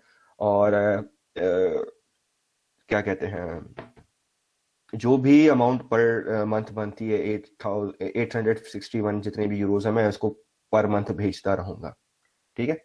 ये सारी चीज हो गई। भेजेगा नहीं, वो भेजना नहीं होता, लेकिन सिर्फ शो करना होता है कि ये है कि मैं जो है इसको सपोर्ट करता रहूंगा। This is not necessary to have, but it is preferred कि अगर तुक्का लग गया तो बहुत अच्छी बात है, आपको 2 साल का वीजा मिल जाएगा। अगर नहीं लगा तो 1 साल का तो मिलेगा ही मिलेगा इन एनी केस, ठीक है। तो ये एक फायदा है एफिडेविट का। ओके, तो जॉब्स का सिनेरियो ये है,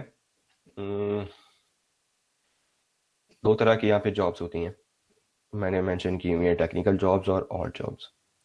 टेक्निकल जॉब्स से मुराद मेरी ये है कि जो भी आपके फील्ड है, जो भी आपका प्रीवियस प्रोफेशन था, आप वो भी यहाँ पे कंटिन्यू कर सकते हैं। जैसे मैं वहाँ पे सॉफ्टवेयर इंजीनियरिंग कर रहा था अपने कराची में, तो यहाँ पर भी मैं फ्रंट एंड डेवलपमेंट ही कर रहा हूँ, और software engineer as a software engineer मैं वहाँ पे फ्रंट एंड डेवलपमेंट ही कर रहा था कराची में 1.5 साल के लिए। वर्क एक्सपीरियंस आपको अगर होगा तो यहाँ पे आपको जॉब प्रिफर्डली आपको प्रिफर्ड किया जाता है, ठीक है।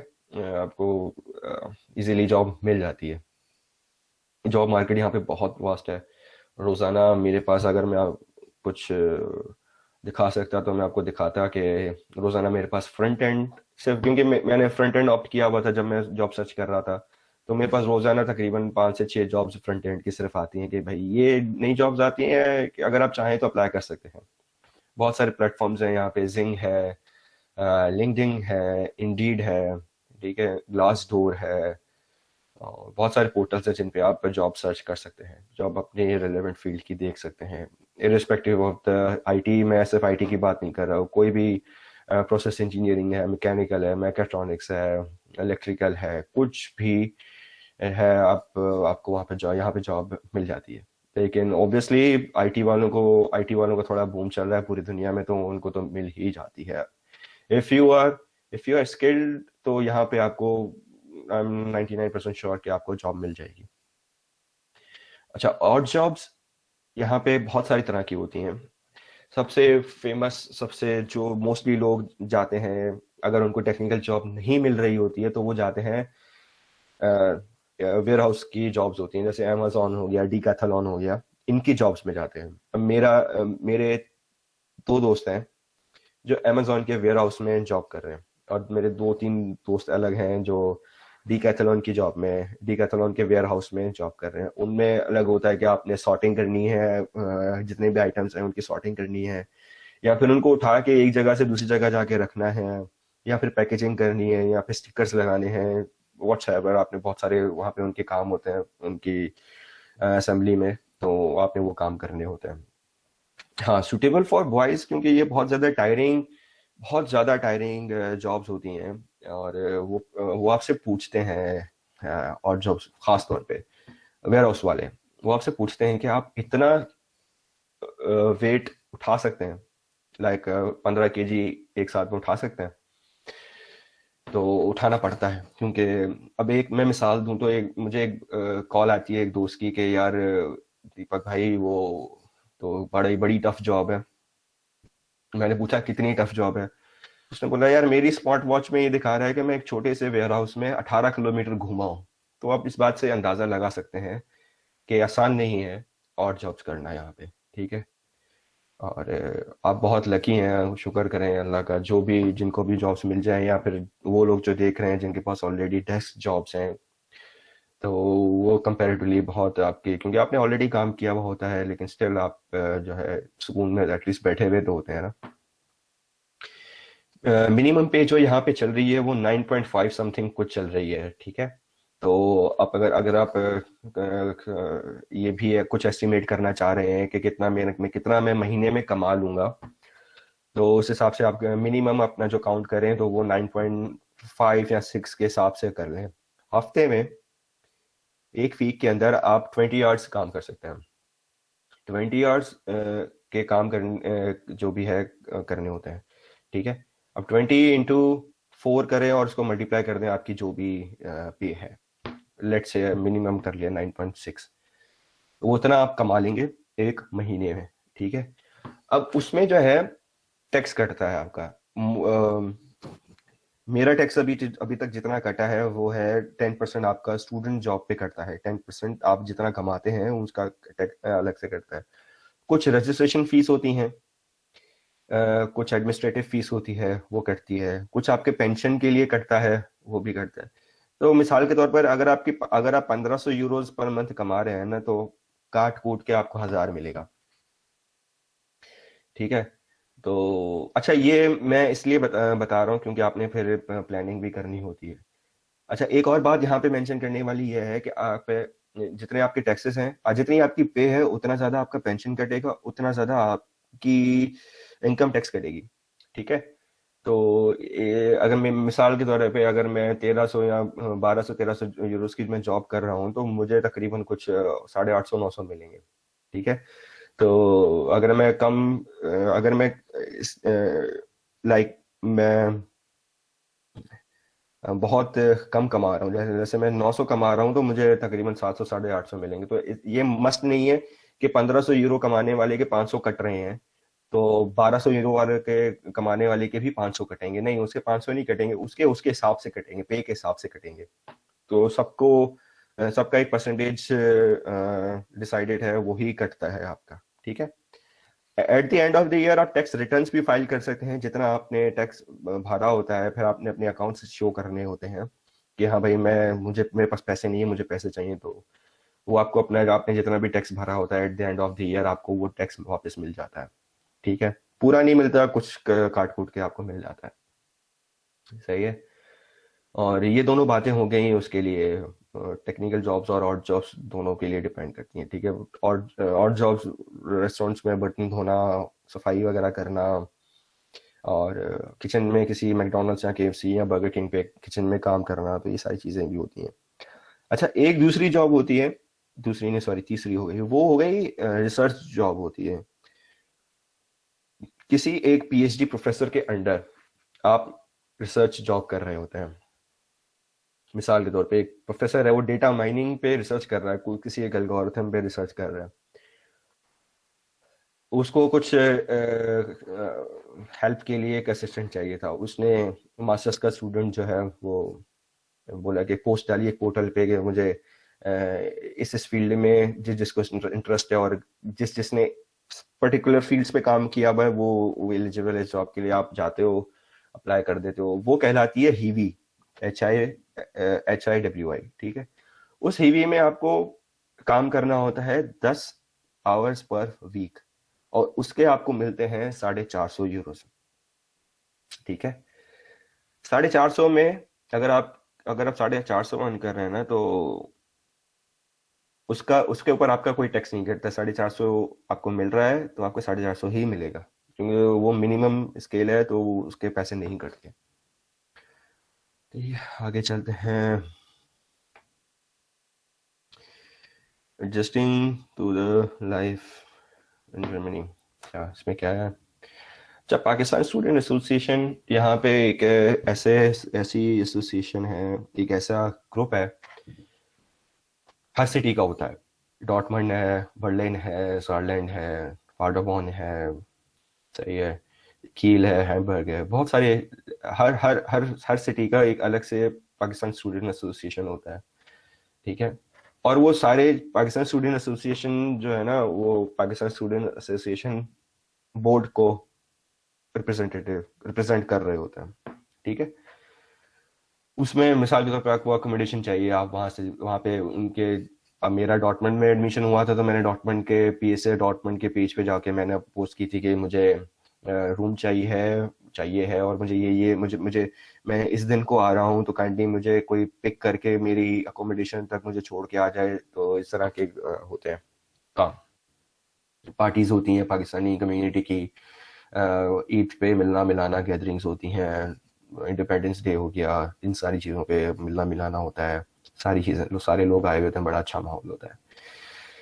लैंग्वेज एक बहुत इम्पोर्टेंट फैक्टर है जो आपको यहाँ के लोकल इन्वायरमेंट में, लोकल माहौल में आपको इंटीग्रेट करने में बहुत यूजफुल साबित हो सकता है। अगर आपको लैंग्वेज आती है तो आप इजीली घूम फिर सकते हैं, यहाँ पे जर्मन्स के साथ बात वगैरह कर सकते हैं।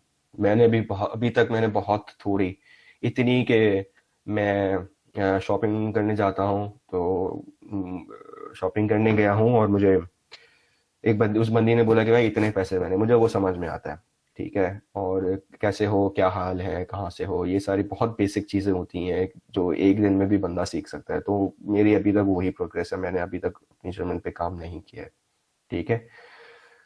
लैंग्वेज अगर आप करके आते हैं तो मैं तो एडवाइस करूंगा। मेरे पास टाइम नहीं था, ना मेरी ऐसी कोई रूटीन बन रही थी, और मैं जॉब भी कर रहा था कराची में, तो मेरी कोरोना की वजह से इंस्टीट्यूट्स भी बंद थे और कोई ऐसा स्लॉट मुझे मिल नहीं रहा था जिसमें मैं कर सकूं। गौथे इंस्टीट्यूट है कराची में, इस्लामाबाद में, लाहौर में, बड़े शहरों में है। अगर आप वहाँ पे हैं तो वहाँ पे कर सकते हैं। A1 एटलीस्ट करके आए। A1 भी अगर आपने कर लिया है तो उसमें एटलीस्ट आपका ये होता है कि आप सामने वाले से जाके ना बात कर सकते हैं। आपका घर पे लेटर आता है, अगर आपने कुछ डिलीवर करवाया है तो वो आप रिसीव कर सकते हैं। कुछ भी मतलब बहुत बेसिक चीज़ें होती हैं यार वो, तो जो कि पाकिस्तान में यूजुअली नहीं होती हैं, तो यहाँ पे आपको करनी पड़ती हैं, सही है। तो लैंग्वेज मैं रिकमेंड करूंगा कि A1 करवा लें। और इनफैक्ट बहुत अच्छी बात यह भी है कि गौते इंस्टीट्यूट ने वीकेंड्स पे भी अपने कुछ प्रोग्राम्स हैं वो लॉन्च कर दिए हैं। एटलीस्ट जब मैं था तब तक उन्होंने लॉन्च कर दिए थे, अब का मुझे पता नहीं है कि वो अभी तक वीकेंड वाले प्रोग्राम चल रहे हैं या नहीं चल रहे हैं, सही है। तो लैंग्वेज में हाईली रिकमेंड करूंगा कि आप एटलीस्ट A1 करके हैं। A1 बहुत बेसिक लेवल होता है, बेसिक लेवल बहुत आसान भी होता है, तो हो जाता है। रूटीन आपकी बहुत अच्छी होनी चाहिए। लाइक आप मैक्सिमम 9-10 बजे अगर आप उठते हैं यहाँ पे, और नाश्ता वगैरह आपने बनाना होता है, ब्रश वगैरह फ्रेश वगैरह होके आते हैं, नाश्ता वगैरह करके उठते हैं, तो वो सुस्ती सुस्ती में आपके यही जो है ना 12-1 बज जाता है। फिर वहाँ पे फिर आपके कुछ, अगर आपके पास ऑफिस है तो आप ऑफिस होता है तो फिर आपको जो है 6 बजे उठना पड़ता है। 8 बजे घर से निकलो, 8:30 तक ऑफिस पहुँचो और काम करना शुरू कर दो, ठीक है। ये सारी चीज़ें होती हैं। जिस दिन ऑफिस नहीं होता स्टिल तब भी मैं कोशिश करता हूँ कि मैं अपनी रूटीन मेंटेन करूँ, मैक्सिमम 10 बजे तक उठ जाऊँ।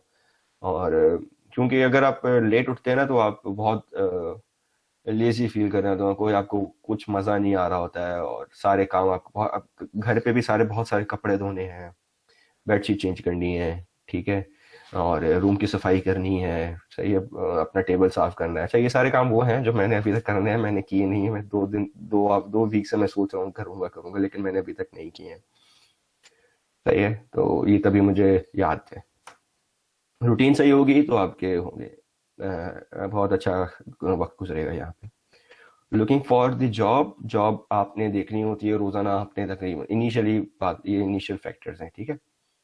इनिशियली आप रोज़ाना, मैं तो जब जॉब अप्लाई कर रहा था 2 से 3 घंटे में लगा रहता था, जॉब देख रहा होता था। हर जॉब के हिसाब से एक अलग से कवर लेटर बनाना और अपनी CV को उस पर्टिकुलर जॉब के हिसाब से मॉडिफाई करना, बना के उनको उनको भेज देता था। मैंने एक रफ अंदाज़ा लगाने के लिए मैं आपको दे रहा हूँ, कि बता रहा हूँ कि मैंने इतनी जॉब्स के लिए अप्लाई किया था कि अब मुझे तकरीबन 1.5 मंथ्स या फिर लेट्स से वन मंथ हो चुका है कि मेरी जॉब स्टार्ट हुई हुई है। अभी तक मेरे पास कुछ कंपनीज का ना आता है कि आप आ जाए इंटरव्यू के लिए, या फिर आपकी रिजेक्शन है, हमने कोई और बंदे चूज कर लिए। तो मैंने इतनी जॉब्स के लिए अप्लाई किया था कि अभी तक मेरे पास रिजेक्शन और इंटरव्यू कॉल्स आ रही हैं, सही है। तो इतना टाइम आपने लगाना होता है जॉब के लिए। हेल्थ इंश्योरेंस बहुत सारी हैं यहाँ पे, आपको चाहिए होती है। अगर आपके पास हेल्थ इंश्योरेंस नहीं है यहाँ पे तो आप यहाँ पे नहीं रह सकते, क्योंकि जर्मनी का लॉ है। इवन यहाँ पे लोकल्स के पास भी हेल्थ इंश्योरेंस होती है, सही है। तो उसके तकरीबन मंथली होते हैं 110 से लेके 120 यूरो तक, कुछ मंथली उसके पैसे कटते हैं हेल्थ इंश्योरेंस आपके बैंक अकाउंट से, सही है। डॉम्स इन यूनिवर्सिटी, कुछ यूनिवर्सिटीज ऐसी हैं जिनमें आपको आने से पहले डॉम मिल जाता है, कुछ यूनिवर्सिटीज ऐसी हैं कि आफ्टर 6 मंथ आपको डॉम मिलता है, कुछ यूनिवर्सिटीज ऐसी हैं कि आप आफ्टर 1 ईयर आपको डॉम मिलता है, कुछ यूनिवर्सिटीज ऐसी हैं कि आपका मास्टर्स हो जाता है लेकिन आपको डॉम नहीं मिलता है, सही है। तो ये कुछ है कि कुछ मतलब समझ लें, कह लें कि खराबी है, या फिर लोग इतने ज्यादा हैं आते हैं कि डॉम्स फ्री नहीं होते। प्राइवेट डॉम्स भी होते हैं, और डॉम्स का मतलब ये है कि वो डिजाइन ही स्टूडेंट अपार्टमेंट के लिए हुए होते हैं। अभी मेरा एक दोस्त है, हमने उसके लिए एक स्टूडेंट डॉर्म ढूंढा, प्राइवेट था, तो उसको तकरीबन 400 यूरोस पर मंथ में उसको सिंगल रूम अपार्टमेंट मिला। ठीक है, अगर ये मैं इसलिए बता रहा हूँ कि अगर कुछ लड़कियां हैं जो अकेले रहना चाहती हैं, और लाइक मोस्टली लड़कियां अकेले ही रहती हैं यहाँ पे, सही है। तो उनको जो है इतना उनको मतलब कि जहन में होना चाहिए कि अगर आप मीडियोकर सिटी में जा रहे हैं तो 400 तक आपका खर्चा आएगा सिंगल रूम अपार्टमेंट का। उसमें होता है कि घुसते साथ ही उस रूम में इंटर होते साथ ही आपका लेफ्ट हैंड पे किचन होता है, और किचन के अंदर से ही बाथरूम का रास्ता जा रहा होता है, और फिर बाहर आओ तो सामने कॉरिडोर में आपका रूम होता है, छोटे से कॉरिडोर में। ठीक है, रूम इतना होता है कि आप उसमें 5-6 बंदे मिलके जो है बैठ के नीचे खाना सा खा सकते हैं विद फर्नीचर, सही है। तो इस अंदाजा बता रहा हूँ।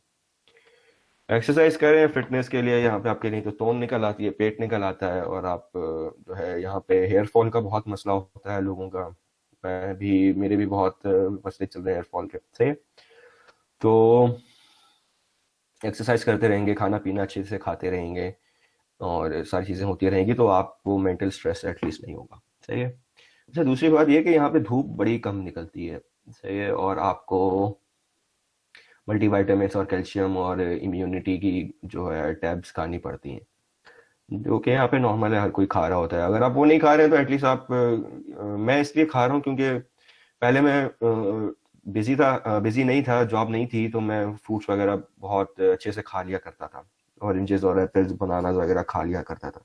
लेकिन अब लाइफ और रूटीन बहुत बिजी चल गई है, तो खाने का टाइम नहीं मिलता, तो इसलिए जो है टैबलेट्स मैंने ले लिए हैं, तो मैं वही खा रहा होता। कुकिंग आपको आनी चाहिए, इतनी आनी चाहिए कि आपको पता हो कि सालन कैसे बनता है। सालन के लिए टिप भी दे दूं कि मैं आप इसी वीडियो में कि आपने बस प्याज आपने भूनने, और सारी चीज़ें कुछ भी बनाना है तो उसके रिस्पेक्टिव आपने जो है बना ले। प्याज भूनने आने चाहिए, प्याज और टमाटर भून के आने चाहिए, बाकी सब काम हो जाता है। ये एक की टिप है जो मुझे यहाँ पे आके पता चली है। मौसम यहाँ का बहुत अनप्रिडिक्टेबल होता है। आज अभी चल रहा है 6 डिग्री चल रहा है, 6 डिग्री रात तक तकरीबन चला जाएगा, 2 या 3 डिग्री रात तक जाता है। एक वीक तक ये रूटीन रहेगी, या फिर 1-2 दिन तक ये रूटीन रहेगी मौसम की, और उसके बाद से फिर ये जो मैक्सिमम टेम्परेचर है वो 15-20 भी चला जाता है। 15-20 और लो मिनिमम टेम्परेचर आपका 10 रहता है। तो बहुत फ्लक्चुएट और बहुत वेरिएशन है यहाँ पे वेदर में। सुबह धूप निकल रही होती है, आप छतरी अपनी अम्ब्रेला वगैरह नहीं लेके जाते बाहर कि भाई चलो मैं वापस आ जाऊंगा, बारिश नहीं होगी। लेकिन होता ये है कि आप जाते हैं, काम वाम करते हैं, वापस आने लगते हैं तो बारिश हो रही होती है। तो इसलिए आपको अम्ब्रेला, पानी की बोतल और छोटा सा एक शॉपिंग बैग अपने बैग में रखना पड़ता है। और ये सारी चीज़ें हैं। Miscellaneous documents are preferred if you have. अच्छा, ड्राइविंग लाइसेंस का ये है कि मुझे ड्राइविंग का घूमने फिरने का बहुत ज़्यादा शौक है, सही है। तो अगर मैं यहाँ पे ड्राइविंग लाइसेंस बनवाता हूँ तो मुझे तकरीबन 2000 से 2200 यूरोस मुझे लगेंगे, सही है। तो बहुत महंगा बनता है यहाँ पे ड्राइविंग लाइसेंस। तो अगर मेरे पास पाकिस्तानी लाइसेंस है तो उस पर मैं एक तो 6 महीने तक ड्राइव भी कर सकता हूँ यहाँ पे, और अगर आप यहाँ पे अपना लाइसेंस बनवाते हैं तो जो आपके 2200 यूरोस खर्च होने थे ना, वो आ जाएंगे 1300-1400 तक आ जाएगा आपका, सही है। आई प्रिस्क्रिप्शन आपके पास लाजमी है, क्योंकि यहाँ पे आई टेस्ट भी बड़ा महंगा होता है। ऑल्दो वो होता तो आपका कवर्ड है उसमें, हेल्थ इंश्योरेंस में, लेकिन फिर भी अगर आपके पास है तो अच्छी बात है। आई प्रिस्क्रिप्शन मतलब कि आपका जो आंखों की वो होती है ना, रिसिप्ट होती है कि कितना नंबर का चश्मा लगा हुआ है आपको, और एक स्पॉन्सर्स एफिडेविट अगर आपके पास है तो बहुत अच्छी बात है, और नहीं है तो कोई इतना बड़ा मसला नहीं है। और यहाँ पे मेरी बात खत्म होती है, और यहाँ पे अगर आपके पास कुछ क्वेश्चंस हैं तो काइंडली पूछिए मुझसे।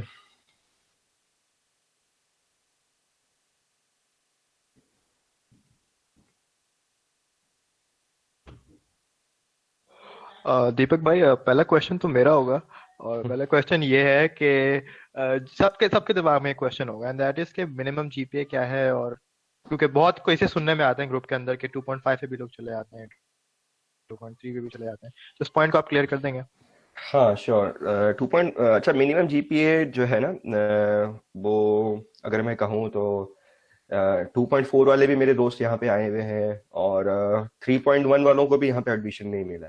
ठीक है, तो ये चीज बड़ी वेरी कर दिया यूनिवर्सिटी में। अगर आपकी 2.7 या 2.8 या कह लो 3 जीपीए है तो आपको यहाँ पे एडमिशन मिल जाता है बहुत आसानी से, तो इतना कोई बड़ा मसला नहीं है जीपीए का खास तौर पे। तो मोस्टली यूनिवर्सिटीज की वेबसाइट पे भी लिखा हुआ होता है कि उनको मिनिमम जीपीए कितनी चाहिए होती है। अच्छा, यहाँ पे जीपीए का भी ये है कि आपको यहाँ पे जीपीए का सिस्टम उल्टा है। हमारे पास 1 जीपीए लोएस्ट होती है और 4 हाईएस्ट होती है। ठीक है, और यहाँ पे क्या कहते हैं, यहाँ पे जो है 1 being the highest and 5 being the lowest होती है। तो आपको यहाँ पे एक फॉर्मूला दिया जाता है जिसपे आप अपनी जीपीए कैलकुलेट करते हैं, और उस हिसाब से इस हिसाब से जो है ना आप अपनी फिर यूनिवर्सिटीज में अप्लाई करते हैं। बस एक और क्वेश्चन है मेरा कि एक्सपीरियंस, जब आप ग्रेजुएशन करते हैं तो एक्सपीरियंस एक्सपीरियंस लेके भी हम लोग जा सकते हैं क्या? मतलब like 1 year experience working as a software engineer वगैरह, हाँ does प्रेफर्ड it count? है। हाँ हाँ हाँ, मैं प्रेफर करूंगा कि ये काउंट होता है, बिल्कुल एग्जैक्टली काउंट क्यों नहीं होगा, क्योंकि आपने अपनी ड्यूरिंग बैचलर्स अगर आपने कोई काम किया है तो वो यहाँ पे मेरे ख्याल से काउंट नहीं होता है, लेकिन आफ्टर बैचलर्स अगर आपने काम किया है तो वो काउंट होता है। सही है, मिसाल मेरा तो काउंट हुआ यहाँ पे, और मैंने अपनी सीवी में भी लिखा था। अब उनको कैसे पता चलेगा कि यार ये बंदे को काम आता है या नहीं आता। Okay okay, thank you. Okay, तो चैट में सर मेरे पास यूनिवर्सिटी से फर्क पड़ता है कि आपने किस यूनिवर्सिटी से ग्रेजुएशन करी है, और अब वर्चुअल यूनिवर्सिटी है या फिर जैसे ऑनलाइन डिग्री ऑफर करते हैं, तो इससे फर्क नहीं, पड़ता उससे उससे फर्क नहीं पड़ता है। मैं ऐसे कुछ दोस्तों को जानता हूँ, कुछ लोगों को जानता हूँ जो वर्चुअल यूनिवर्सिटी है, या फिर अलामा इकबाल ओपन यूनिवर्सिटी से ग्रेजुएट किए हुए थे, इवन हमदर्द के थे, और कुछ ऐसी यूनिवर्सिटीज के नाम थे जिनका हम लोग कंसिडर भी नहीं करते वहां पे जाने का। ठीक है, तो यूनिवर्सिटी से इनको कुछ मसला नहीं होता अनटिल अनलेस आपकी जो डिग्री है वो एचईसी से टेस्टेड है, तो उनको कोई मसला नहीं है। कोई एक बंदा मुझे क्वेश्चंस पढ़ के बताता जाए। मैं जी दीपक भाई, मैं करता हूँ। Okay, So the first question we got is कि Mr. Ahmed का बार बार आ रहा था, if we don't get accommodation, live with any friend after reaching Germany, मतलब किसी दोस्त के साथ रहता है, and which document can we show to visa officer and to foreign office in Germany is accommodation document? Accommodation confirmation आपको दिखानी नहीं होती है, तो यहाँ पे आपको ऐसा कुछ भी नहीं है कि एम्बेसी आपसे मांगे कि हाँ भाई बताओ तुम कहाँ पे जाके रहोगे। सही है, तो ये अकोमोडेशन आपके सिर्फ अपना मसला है। इससे ये खास तौर पे कोरोना के लिए जो है आपको यहाँ पे आके बॉर्डर पुलिस जो है फ्रैंकफर्ट में होती है, वो आपसे रिक्वायर्ड था कि आप हमें दिखाएं आप कहाँ जाके रहेंगे, क्योंकि आपको यहाँ पे आके क्वारंटीन करना था फॉर 14 डेज। तो इसलिए इनिशियली नेसेसरी थी, लेकिन अब यहाँ पे वो जो कंडीशन थी वो भी खत्म कर दी है। आप आए, आप कहीं पे भी रहें, उनका कोई मसला नहीं है। एक और क्वेश्चन था हेरा का था, इवन तो साम भाई हैज आंसर्ड, लेकिन फिर भी आप अपना पर्सपेक्टिव दे रहे हैं इस बात में कि how do you balance your studies with work? Heard some universities can kick you out if your GPA drops. यार सबसे पहले तो ये है कि आपकी जो जॉब है वो 20 आवर्स पर वीक होती है, ठीक है। और मैं जो भी रूटीन फॉलो कर रहा हूँ वो ये है कि मंडे को मेरी कोई क्लास नहीं होती, मंडे मेरा फुल डे होता है, 8 आवर्स में दे देता हूँ 9 to 5। ट्यूसडे को मेरी क्लास होती है, 2 बजे क्लास होती है, 2 से 4 तक, तो मैं 9 to 1 जाता हूँ और 1 to 2 मैं घर पे आता हूँ और फ्रेश होता हूँ, नाश्ता वाश्ता करता हूँ और फिर अपनी क्लास लेता हूँ, सही है। वेडनेसडे मेरा फुल डे होता है जॉब पे। अब आपके पास पीछे बचते हैं 2 days, working days, Thursday and Friday. Thursday and Friday पे आप पढ़ सकते हैं और काम अपना कर सकते हैं, जो भी आपके रिमेनिंग चीज़ें हैं वो भी कर सकते हैं। सैटरडे संडे यहाँ पे माहौल अभी कोरोना की वजह से बहुत ज़्यादा डल है, कोई घूमना वगैरह नहीं है, तो आप घर पे वीकेंड पे भी आपके वीकेंड भी मतलब कह लेंगे आपके पास 2 दिन होते हैं, अगर आप पढ़ना चाहें तो पढ़ सकते हैं।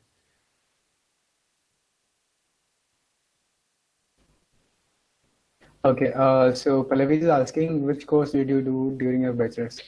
I did bachelor's in computer science और it doesn't matter कि अच्छा, यहाँ पे एक और बहुत अच्छी बात बता दूं पल्लवी को मैं खास सबके लिए कि मेरे कुछ दोस्त ऐसे हैं जो इलेक्ट्रिकल इंजीनियरिंग बैचलर्स में उन्होंने इलेक्ट्रिकल इंजीनियरिंग किया था and then they applied for the course of data science in our university.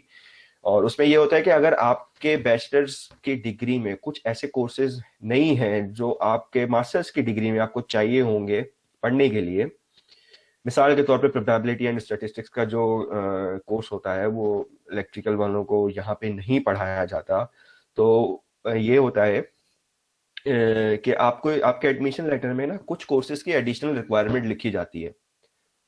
और एडमिशन यहाँ पे 2 तरह के होते हैं। एक तो एडमिशन लेटर यहाँ पे टू बी एग्जैक्ट अगर मैं कहूँ तो 2 तरह के होते हैं। एक होता है कंडीशनल एडमिशन लेटर, एक होता है unconditional admission letter. Conditional admission letter में ये होता है कि आपके पास कुछ कोर्सेज होते हैं, उन कोर्सेज के क्लियर करने के बाद आपका मास्टर्स स्टार्ट होता है, सही। अगर आप वो कोर्सेज फर्स्ट अटेम्प्ट में क्लियर नहीं करते हैं, सही है, तो आपको वो आपका एडमिशन कैंसिल हो जाता है, सही है। अब मेरा जो केस था ना, मेरा सिनेरियो ये था कि मुझे मेरा अनकंडीशनल एडमिशन था, लेकिन स्टिल मेरे पास कुछ कोर्सेज थे जो मुझे क्लियर करने थे, लेकिन मेरा जो एडमिशन लेटर था वो अनकंडीशनल था। डेट मीन्स कि मेरे पास जो कुछ कोर्सेज मेरे पास एडमिशन लेटर में मेंशन हुए हैं वो मैं for the time I'm doing my masters I can appear in the exams of these courses, जो साथ साथ मैं कर सकता हूँ, ठीक है। तो उसमें कोई मसला नहीं है कि आपने पहले वो करने हैं और या फिर बाद में करने हैं, और मेरे केस में ये है कि मुझे साथ साथ भी कर सकता हूँ और पहले भी कर सकता हूँ, it totally depends upon me. Okay, Mr. Ahmed का एक दूसरा क्वेश्चन है कि does part-time affect studies? We can survive good with part-time job earning and like if we don't want to spend block amount money, मतलब block account के जो पैसे हैं वो spend नहीं करने और part time से ही गुजारा करना है, is it possible? और क्या studies को affect होता है इस चीज़ से? यार अगर आप जैसे मैं फिर दोबारा कहूँगा, मैं डॉक्यूमेंट की एग्जांपल दूंगा जिसमें मैं रह रहा हूँ, ये ना बहुत महंगा शहर है ना बहुत सस्ता शहर है, मतलब मीडियोकर लेवल का है, ठीक है। तो मैं आपको एक्सपेंसेस बताता हूँ यहाँ पे होते क्या हैं। 115 यूरोज आपके हो गए हेल्थ इंश्योरेंस के। अगर आप अपने घर पे कुकिंग कर रहे हैं और हफ्ते में 1 या 2 बार आप बाहर खाना खा रहे हैं तो मैक्सिमम आपका खर्चा होगा 120 से लेकर 150 यूरोज आपका खर्चा होगा, ठीक है। प्लस आपका अकोमोडेशन जो रेंट है वो होगा, ठीक है। तो इस बीच के अगर आप मिसाल के तौर पे 300 का घर ले रहे हैं, 300 का आपका रेंट है, 300 प्लस 110 मेक्स 410 एंड 120, ठीक है। तो मिला लें कुछ बनता है, अमाउंट बनती है, इससे ज्यादा आपका खर्चा नहीं होता है until and unless आप घूमते फिरते हैं, पार्टी वगैरह करते हैं, तो इतना बड़ा मसला नहीं होता। और हम लोग हमारी पार्टी, मेरे दोस्त हैं पीएसए के बंदे हैं, तो मेरी ज़्यादा गैदरिंग उन्हीं के साथ होती है। कभी मैंने खाना बना लिया, उनको इनवाइट कर लिया, या फिर कभी उन्होंने खाना बना लिया, हमारे हमें इनवाइट कर लिया, गपशप हो गई, मूवी शूवी देख ली, तो यही होता है हमारा, और क्या होगा, सही है। और मैं आ रहा हूँ उस क्वेश्चन पे तरुण। तो वो ये है कि अगर यहाँ पे आते साथ आपकी जॉब लग गई है, सही है, आते साथ आपकी जॉब लग गई है और आपके पैसे जितने भी आ रहे हैं वो आपके अकाउंट में आएंगे इन एनी केस, अगर आप चाहें या ना चाहें, ठीक है। और वो आप पैसे मतलब यूज ना करें और दूसरी बैंक में अकाउंट खुलवा लें, या फिर उसी बैंक में पैसे रहने दें और आपके जो जॉब से पैसे आ रहे हैं वो यूज करते रहें। तो इसमें कोई इतना बड़ा मतलब मसला नहीं है। इनफैक्ट ये बहुत अच्छी बात है कि अगर आपको आते साथ जॉब मिल जाती है और आप ब्लॉक अकाउंट के सेव कर लेते हैं और आप जो है अपने जॉब, आपके जो जॉब से पैसे मिलते हैं आपको मंथली, आप उनको उन्हीं को यूज कर रहे हैं। राइट, सो उसामा भाई ने अगेन इस चीज़ का आंसर दे दिया, बट आई वुड सजेस्ट कि एक इंटरेक्टिव हो जाए तो आप भी जवाब दे दें। Applying for dot requires 2 years of work experience, मतलब दाद की जो वो वाली स्कॉलरशिप जो मैंने आपको बताया डेवलपमेंट वाली, तो उसमें 2 साल की एक्सपीरियंस रिक्वायर्ड होता है। तो अगर कोई बंदा या कोई बंदी 2 साल ये ड्यूरिंग बैचलर्स ही काम करते हैं तो वुड इट काउंट? नहीं, स्कॉलरशिप्स जैसे हो गए, स्विट्जरलैंड की भी स्कॉलरशिप होती है, एरास्मस मुंडस, और बैचलर्स की स्कॉलरशिप्स होती हैं। उनमें मैक्सिमम 6 months की आपकी during the bachelors internship count हो जाती है, और वो काउंट नहीं होता। वर्क अगर आप इवन जॉब भी कर रहे हैं तो वो काउंट नहीं होता है। तो उनको आफ्टर बैचलर्स उनको दिखाना पड़ता है कि हाँ मैंने काम किया है from this date to that. Right, Yasir पूछ रहे हैं कि can we apply in last semester of graduation? हाँ बिल्कुल, आप अपने 7th सेमेस्टर की इंटरिम ट्रांसक्रिप्ट निकलवा के जो है एडमिशन ले सकते हैं। और जिस यूनिवर्सिटी में आपने एडमिशन लेना है उनको आपने पहले पूछना होता है कि मैं आपकी यूनिवर्सिटी में एडमिशन ले सकता हूँ on the basis of my 7th semester transcript, ठीक है। और क्योंकि आप अगर आपके ग्रेड्स बहुत मतलब कि कंसिस्टेंट है, लाइक आप बहुत पिछले past 7 semesters you are scoring something around 3 or 3.2 or 3.3, तो आपकी कंसिस्टेंसी अगर उनको दिख जाती है अपने आपकी ट्रांसक्रिप्ट से, जो इंटरिम ट्रांसक्रिप्ट होगी, तो आपको एडमिशन के लिए बोल देते हैं कि हाँ आप जो है अप्लाई कर सकते हैं। राइट, सो उसामा भाई ने सारा का जो क्वेश्चन था कि 2 साल का एक्सपीरियंस में बोला था कि if you have the experience letter और कंपनी रजिस्टर्ड है तो इट इज़ पॉसिबल कि वो जो 2 साल का वर्क एक्सपीरियंस है वो भी कंसिडर किया जा सकता है। तो इसकी कोई साइड का सिनेरियो वगैरह है इस चीज़ का? ड्यूरिंग बैचलर्स और आफ्टर बैचलर्स? During bachelors. या ड्यूरिंग बैचलर्स में जो है ना, मुझे अभी तक कोई ऐसा केस मिला नहीं है जिसने ड्यूरिंग बैचलर्स जॉब की हो और उसने अप्रूव करवाई हो। ऑल्दो अगर उसामा की मेरे ख्याल से शायद कुछ रिसर्च इस बारे में रही है, तो मैं इस बात को थोड़ा बैक करूंगा कि हाँ कुछ अगर वो बोल रहा है तो सही होगा। और क्योंकि हम लोग भी सारे स्कॉलरशिप्स के लिए सर्च कर रहे थे और हमें कुछ मिक्स्ड थॉट्स मिले थे, तो किसी एक बात पे मैं सर्टेन नहीं हूँ कि ऐसा हो सकता है या नहीं हो सकता। तो मजीद अगर आपने ये कुछ देखना है तो डार्ट से खुद आपने पूछना पड़ेगा, उनकी ईमेल है और ईमेल करके आप पूछ सकते हैं। ओके, सो मोहम्मद माज का क्वेश्चन जो है थोड़ा कॉम्प्लिकेटेड, तो ही इज आस्किंग कि अगर वो माइक ओपन कर सकते हैं। हाँ श्योर श्योर। ओके माज, यू कैन ओपन माइक। जी दीपक भाई, मेरा क्वेश्चन ये था कि यू टोल्ड के 10,332 यूरोज आपके ब्लॉक अकाउंट में होते हैं and it's for a year, तो आपका जो मास्टर्स होता है दैट्स फॉर 2 years, तो वो मंथली बेसिस में जो आपको ब्लॉक अकाउंट से पैसे आपके जो आते हैं वो आपके प्राइवेट अकाउंट में आएंगे, आई एम गेसिंग इट। तो वो कितने पैसे आते हैं, मतलब कितने पैसे डिडक्ट होते हैं, और लाइक उसमें like for a year that is मतलब, या मंथली जो पैसे आ रहे हैं उसमें सर्वाइव हो जाते हैं, मतलब किस तरह से होता है? तो थोड़ा मुझे आप एक्सपीरियंस बता देंगे कि व्हाट्स दैट? अच्छा, तो मैं अभी ये कैलकुलेट कर रहा था कि 10,332 यूरोस को अगर हम डिवाइड करें 12 मंथ्स पे तो ये बनता है 860 यूरोस, ठीक है।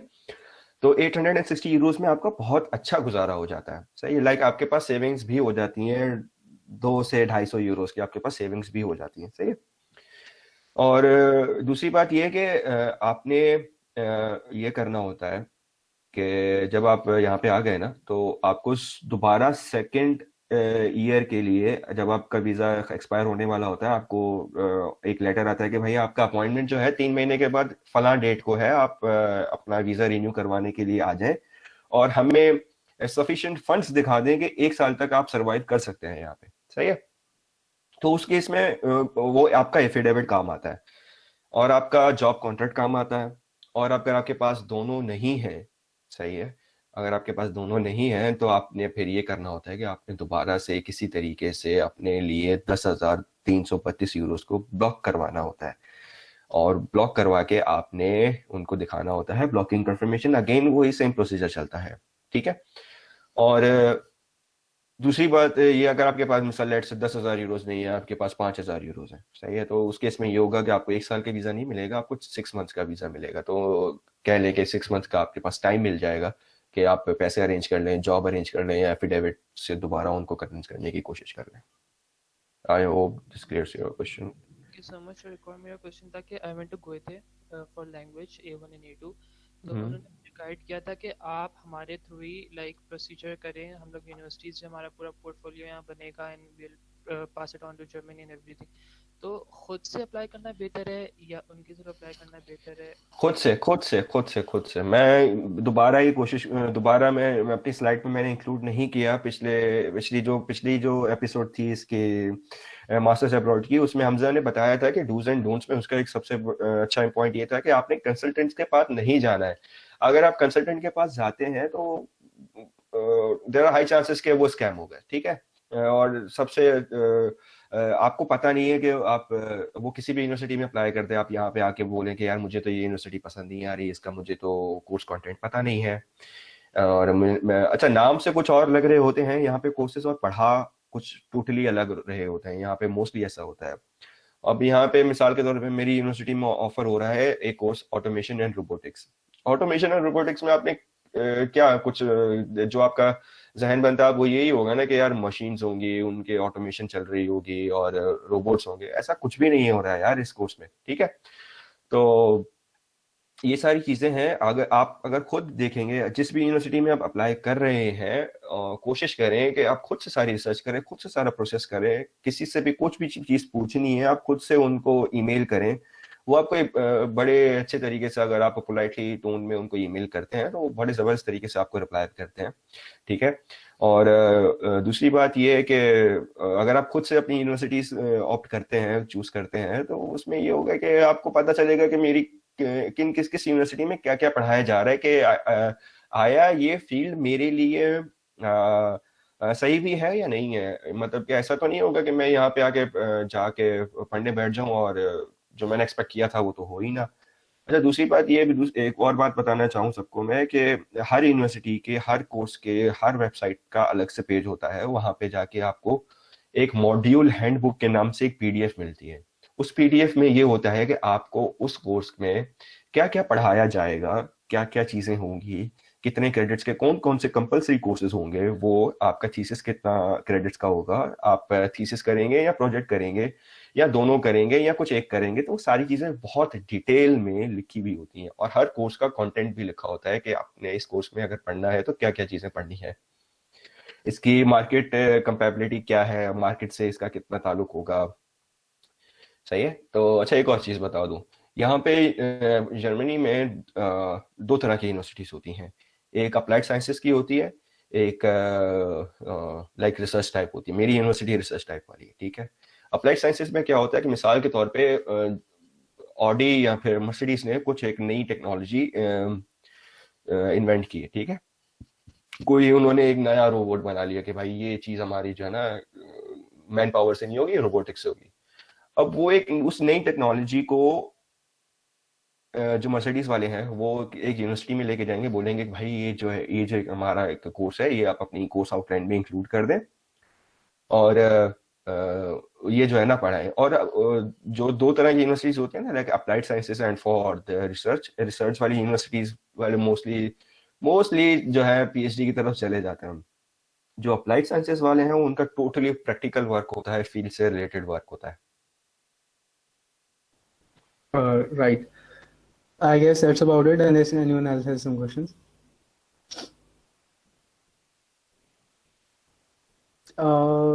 Yasir Gulfam का एक मैसेज था जो I kind of missed. And how is life there? मतलब कोई pros और cons जो आपने देखे हों?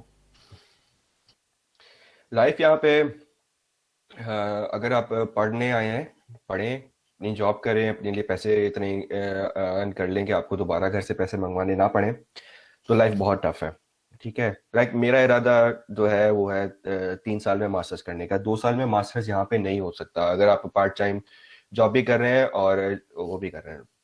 अगर आप जॉब और स्टडीज दोनों कर रहे हैं तो इसका मतलब ये होगा कि आप पार्ट टाइम स्टडीज कर रहे हैं और पार्ट टाइम जॉब कर रहे हैं, ठीक है। तो कोई एक चीज को आप फुल टाइम अगर देंगे तो कहीं ना कहीं आपका जो है ना बैलेंस खराब होगा। अगर आप फुल टाइम स्टडीज करते हैं तो आपके पास फाइनेंशियल इश्यूज आ सकते हैं। अगर आप फुल टाइम जॉब कर रहे हैं तो आपकी स्टडीज पीछे रह जाएंगी। मेरे कुछ दोस्त हैं जो फुल टाइम जॉब कर रहे हैं और उनकी स्टडीज बहुत पीछे रह गई हैं, ठीक है। और लाइफ यहाँ पे बहुत ज्यादा टफ है। लाइक आपको खाना खुद बनाना पड़ता है। लाइक मैं शुरू से अकेला रहने का आदी हूँ, काफी अरसा मैंने अपनी जिंदगी का अकेला ही रहा हूँ, तो मुझे इतनी ज्यादा कुछ कॉम्प्लिकेशंस नहीं आई, ठीक है। खाना आपको थोड़ा बहुत बनाना आना चाहिए। लाइफ बहुत ज्यादा इतनी ज्यादा नहीं, मतलब लाइक आपके पास दोस्त हों, आप अगर आपकी फैमिली में रोजाना आप बात करते रहे, याद बड़ी आती है पाकिस्तान की, खासतौर पे खाने पीने की बहुत ज्यादा याद आती है। जब आप मसाले नहीं मिल रहे होते ना यहाँ पे खानों में, तो वो पता चलता है बंदे को कि यार खाना बड़ा फीका है, लेकिन हम खा लेते हैं। तो मैनेजमेंट आपकी बहुत अच्छी होनी चाहिए। सुबह जैसे मैंने स्लाइड्स में मेंशन किया था कि आपकी रूटीन अगर अच्छी होगी तो आपकी मैनेजमेंट और आपकी लाइफ भी इतनी ज़्यादा टफ नहीं होगी अगर आप प्रॉपरली मैनेज करके चलेंगे तो। मैं मैनेज नहीं करता हूँ ऑनेस्टली बताऊँ तो। मेरा जब भी मूड आ जाए तो मैं वर्क फ्रॉम होम ले लेता हूँ, और वर्क फ्रॉम होम का काम मैं रात को 2-3 बजे स्टार्ट करता हूँ, सुबह फजर तक मेरा काम चल रहा होता है और बाकी पूरा दिन मैं जो है अय्याशी कर रहा होता हूँ। तो ये सारी चीज़ें होती हैं, आपको मैनेज करनी पड़ती है। मास का क्वेश्चन है कि टेक्निकल यूनिवर्सिटी और नॉट, मतलब प्रेफरेंस क्या होनी चाहिए? यार वो अगेन मैं कहूँगा कि कोर्स पे डिपेंड करता है। मिसाल के तौर पे अगर आपका कोर्स रिसर्च बेस्ड है तो वो रिसर्च बेस्ड वाला ही चाहिए, सही रहेगा। अगर आपका लाइक प्रैक्टिकल वर्क से रिलेटेड है तो आपको मैं प्रेफर करूँगा कि आप उसमें उसी यूनिवर्सिटी में जाएं जिसमें प्रैक्टिकल वर्क ज़्यादा होगा। राइट। अच्छा, तो दूसरा क्वेश्चन अब्दुल्ला का है, वेरी कंसाइज क्वेश्चन के, not concise, comprehensive question. Are you satisfied with the course content being covered in your masters? और क्या वो ज़्यादा प्रैक्टिकल है या you get to work on projects और नॉट? यार मेरी यूनिवर्सिटी जो है लाइक रिसर्च की थी और मैं कोर्स में एनरोल्ड हुआ था, मैंने रिसर्च नहीं की थी। ऑनेस्टली बताऊं, यहाँ पे आने से पहले यूनिवर्सिटी के बारे में मुझे बस एडमिशन मिल गया था, मैं आ गया था, सही है। तो ये नहीं करना है। और ऐसा नहीं है कि मैं यहाँ पे आके पछता रहा हूँ, बस ऐसा है कि जितना मैंने एक्सपेक्ट किया था उतना मुझे कोर्स कंटेंट वो नहीं मिला। यहाँ पे कोर्स कंटेंट मोस्टली जो मेरे कोर्स का है वो थ्योरेटिकल है, और मैं थोड़ा सा, हम लोग प्रैक्टिकल बंदे हैं, तो प्रैक्टिकली जो है मेरे ज़्यादा काम लाइक प्रोग्रामिंग वगैरह करवा लो तो उसमें तो कोई मसला ही नहीं है। लेकिन अब अगर आप हमसे थ्योरी पढ़वा रहे हो, उनसे चीज़ें करवा रहे हो, तो मेरा कोर्स काइंड ऑफ मिक्स्ड है। अभी भी मैंने एक बिग डेटा एनालिटिक्स का कोर्स लिया हुआ है, तो उसमें टोटली प्रैक्टिकल वर्क है। और एक बिग डेटा एनालिटिक्स के 2 कोर्सेज ऑफर हुए हैं, एक स्टैटिस्टिक्स डिपार्टमेंट में ऑफर किया है, एक कंप्यूटर साइंस डिपार्टमेंट ने ऑफर किया है। मैंने कंप्यूटर साइंस डिपार्टमेंट वाला ऑप्ट किया हुआ है क्योंकि उसमें प्रैक्टिकल वर्क है, सही है। तो अगर मैं अपनी यूनिवर्सिटी का बताऊं तो 50-50 रेशियो है। दोनों चीजें हैं, लाइक थियोरेटिकल भी बहुत ज्यादा है और प्रैक्टिकल भी बहुत ज्यादा है। लास्ट 2 टेक्निकल क्वेश्चन आपसे पूछूंगा, उसके बाद पर्सनल क्वेश्चन होंगे।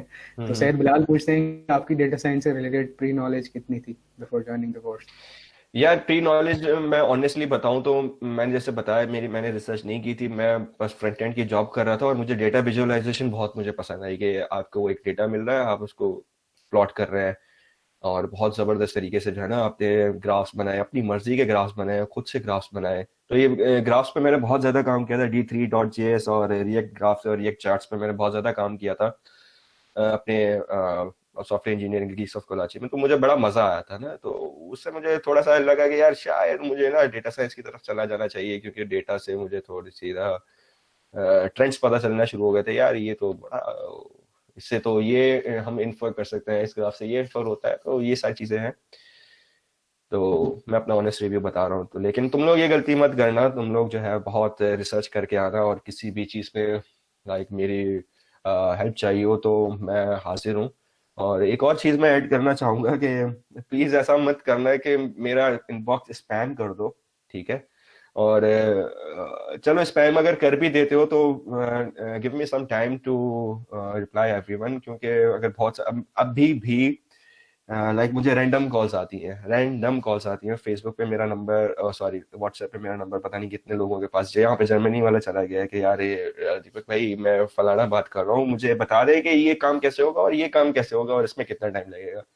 खैर मैं बता देता हूँ, मुझे मसला नहीं होता अगर मैं फ्री होता हूँ, तो अगर मुझे बिजी होता हूँ तो उसको मैं मैसेज छोड़ देता हूँ, मैं बाद में कॉल करूंगा। एक बंदे को मैंने मैसेज छोड़ा कि मैं बाद में आपको कांटेक्ट करता हूँ, देन ही वाज लाइक यार आप बड़े लोग बन गए हैं, वहां चले गए हैं। मैंने बोला यार वहाँ पे 1000 काम होते हैं, अपने खुद को संभालना ही बड़ा मुश्किल होता है, अपने काम नहीं संभल रहे होते। तो प्लीज ये एक्सपेक्ट नहीं कीजिएगा जिस मोमेंट पे आपका मैसेज आया मैं अगले मोमेंट पे आपको रिप्लाई कर दूंगा। वो कुछ स्पेशल लोगों के लिए होता है ऐसा सीन, लेकिन नहीं, और आई गेस इस इवेंट के अगर इस सेशन के बाद वीडियो ऊपर जा रही है और उसके बाद कोई सवाल पूछता है तो आई गेस नहीं, वो सवाल का जवाब तो मैं जो है अगर मुझे आता होगा तो मैं उसी वक्त आपको रिस्पॉन्स कर दूंगा, उसका मसला नहीं है। लेकिन मैं मोस्टली जो है घूम रहा होता हूँ तो मैं वॉइस नोट्स भेज देता हूँ लोगों को। तो ये है कि बस थोड़ा ख्याल करना यार मेरा, मैं भी एक इंसान हूँ, बड़े काम होते हैं यहाँ पे, खाना बनाना बड़ा मुश्किल होता है यार, खाना बनाना होता है। कल रात सुन रहा था मैं सब कुछ। खैर, Afnan is a good friend of mine, वो Okay. पूछ रहा है साइबर सिक्योरिटी वगैरह क्या क्या सीन है वहाँ पे। अच्छा, तो फाइवर का मैं ये बताऊं आपको, मैं यहाँ पे मेरे कुछ दोस्त हैं वहाँ पे, उनका ये है कि पाकिस्तान में पाकिस्तान से उनके अकाउंट सारे फाइबर के लिंक्ड हैं, तो वो यहाँ पे काम कर रहे होते हैं, वहाँ पे उनके जा रहे होते हैं पैसे, और फिर अगर उनको यहाँ पे नीड होती है तो वहीं के अकाउंट से वो ट्रांसफर करवाते हैं। लेकिन ये काम रिस्की है, ठीक है, क्योंकि आप फ्रीलांसिंग कर रहे हैं और फ्रीलांसिंग जर्मनी के लिए एज अ बिजनेस काउंट होता है, सही है। इन केस किसी तरीके से आपने कोई अगर मिस्टेक कर दी पैसे ट्रांसफर करने में, कुछ मसला कर दिया, तो ये मोस्ट लाइकली ऐसा ही होगा कि आपके जो है फाइनेंसेस पे ऑब्जेक्शन किया जाएगा और आपसे फिर पैसे की मनी ट्रेल मांगी जाएगी, और अगर आप गिल्टी प्रूव हो गए तो फिर आपके ऊपर फाइन लगेगा या फिर आप डिपोर्ट कर दिए जाओगे। Okay, so the question I think he meant is कि cyber security as a field वहाँ पे उस किस्म का कैसा सीन है। Okay, sorry I got it wrong. नहीं, कोई मसला नहीं। तो अच्छा, साइबर सिक्योरिटी का यहाँ पे बहुत अच्छा स्कोप है, बहुत लाइक यहाँ पे यहाँ पे एक तरह की मूवमेंट चल रही है। यहाँ पे वॉल चॉकिंग हुई भी होती है, किसी आप अगर किसी टनल वगैरह से गुजर रहे हैं ट्रेन में ना, तो वहाँ पे वॉल चॉकिंग हुई भी होती है कि Google get out from Deutschland के नाम से ना, कुछ इस तरह की वॉल चेकिंग हो रही होती है, क्योंकि यहाँ पे ये लोग गूगल बहुत कम यूज करते हैं, यहाँ पे ये लोग web.de यूज करते हैं, इनका अपना काइंड ऑफ गूगल है, सही है। तो इस तरीके से मैं एग्जांपल दे रहा हूँ कि एक इनका साइबर सिक्योरिटी का बहुत बड़ी मार्केट है, यहाँ पे बहुत अच्छी जॉब्स भी हैं यहाँ पे। इवन यहाँ पे अगर आपने सिस्को का कुछ एक कोर्स किया हुआ है, मुझे एग्जैक्टली नाम याद नहीं है उस कोर्स का क्या होता है, अगर आपने वो कोर्स किया हुआ है तो आपका 100% चांस है कि आपको यहाँ पे जॉब मिल जाएगी। इतनी मतलब कि मैं या CCNA अगर आपने किया हुआ है ना, तो आपको मोस्ट लाइकली आपको 100% चांस है कि आपको जॉब मिल जाती है यहाँ पे। ओके, सो अफनान का एक लास्ट क्वेश्चन ये है और साथ में भावल का भी यही क्वेश्चन है। भावल का डिफरेंट क्वेश्चन है। ओके, तो अफनान इज आस्किंग कि I just search for some universities on that, और उनकी कुछ ट्यूशन फी का प्रोसेस है, तो ये क्या ब्लॉक अकाउंट में जो हम पैसे जमा कर रहे हैं उससे सेपरेट है? नहीं, उससे सेपरेट नहीं है, वो उसी से आपने जो है फीस देनी होती है, ठीक है। और लेकिन यहाँ पे अगर आप एडमिशन चाहते हैं, तो मिसाल के तौर पे आप पाकिस्तान बैठे हुए हैं, आपने एडमिशन अप्लाई कर दिया किसी एक उसमें यूनिवर्सिटी में, जो कि ट्यूशन फीस वाली यूनिवर्सिटी थी, आपने उसमें अप्लाई किया, आपको उसमें एडमिशन मिल गया, लेकिन अब आपको एनरोलमेंट सर्टिफिकेट दिखाना पड़ेगा in case your university is paid, ठीक है। तो उसके लिए आपको फिर पैसे ट्रांसफर करने पड़ेंगे, और उस केस में लाइक फर्स्ट सेमेस्टर के आपको पैसे ट्रांसफर करने पड़ेंगे वहां से, और उस केस में आपके पास आपके जो 10,000 यूरोज हो अलग से आप ब्लॉक करवाओगे, वो आपके अलग काउंट होंगे। लेकिन वंस यू आर हेयर, आपको खुद अगर आप घर से मंगवाना चाहो, घर से मंगवा के पे कर सकते हो, अगर आप खुद से कमा के यहाँ पे पे कर सकते हो।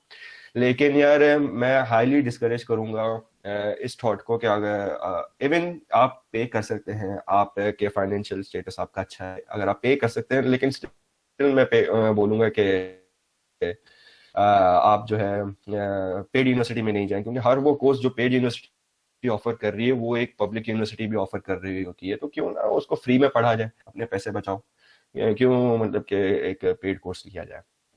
Right, so last serious question from Bhaval. Would you suggest you Dortmund for MSc in machine learning, AI or data science? या I would suggest, I will highly suggest, क्योंकि इनका जो TU डॉटमंड का जो करिकुलम है, अपना जो इनका जो कोर्स डिज़ाइन हुआ है डेटा साइंस का, वो आखन से हुआ है। आखन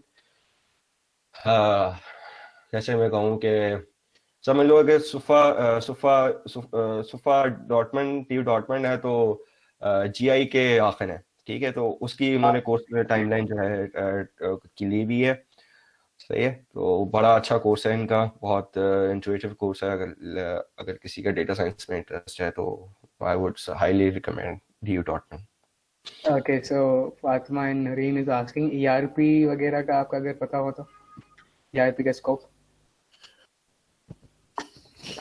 ERP as an enterprise resource planning, जैसे CMS वगैरह हो गए या ऐसी कोई चीज़ें हो गई। यार ERP CMS वगैरह का ना इतना है, लेकिन इतना ज़्यादा स्कोप नहीं है। लेकिन अगर आपके पास ओरेकल है, SAP है, तो फिर आप लाइक छा सकते हैं। मतलब आप छाए हुए बंदे हैं यहाँ पे ऑलरेडी, अगर आपको SAP और ओरेकल की सर्टिफिकेशंस अगर आपके पास है। राइट, सो अब थोड़ा अपने पर्सनल क्वेश्चन से आ जाते हैं। अतीक पूछ रहे हैं, न्यू कैफे की बिरयानी याद आती है? बहुत बहुत ज़्यादा याद आती है, वो भी बहुत अच्छी लगती है यहाँ पे, क्योंकि यहाँ पे वो भी नहीं मिलती है।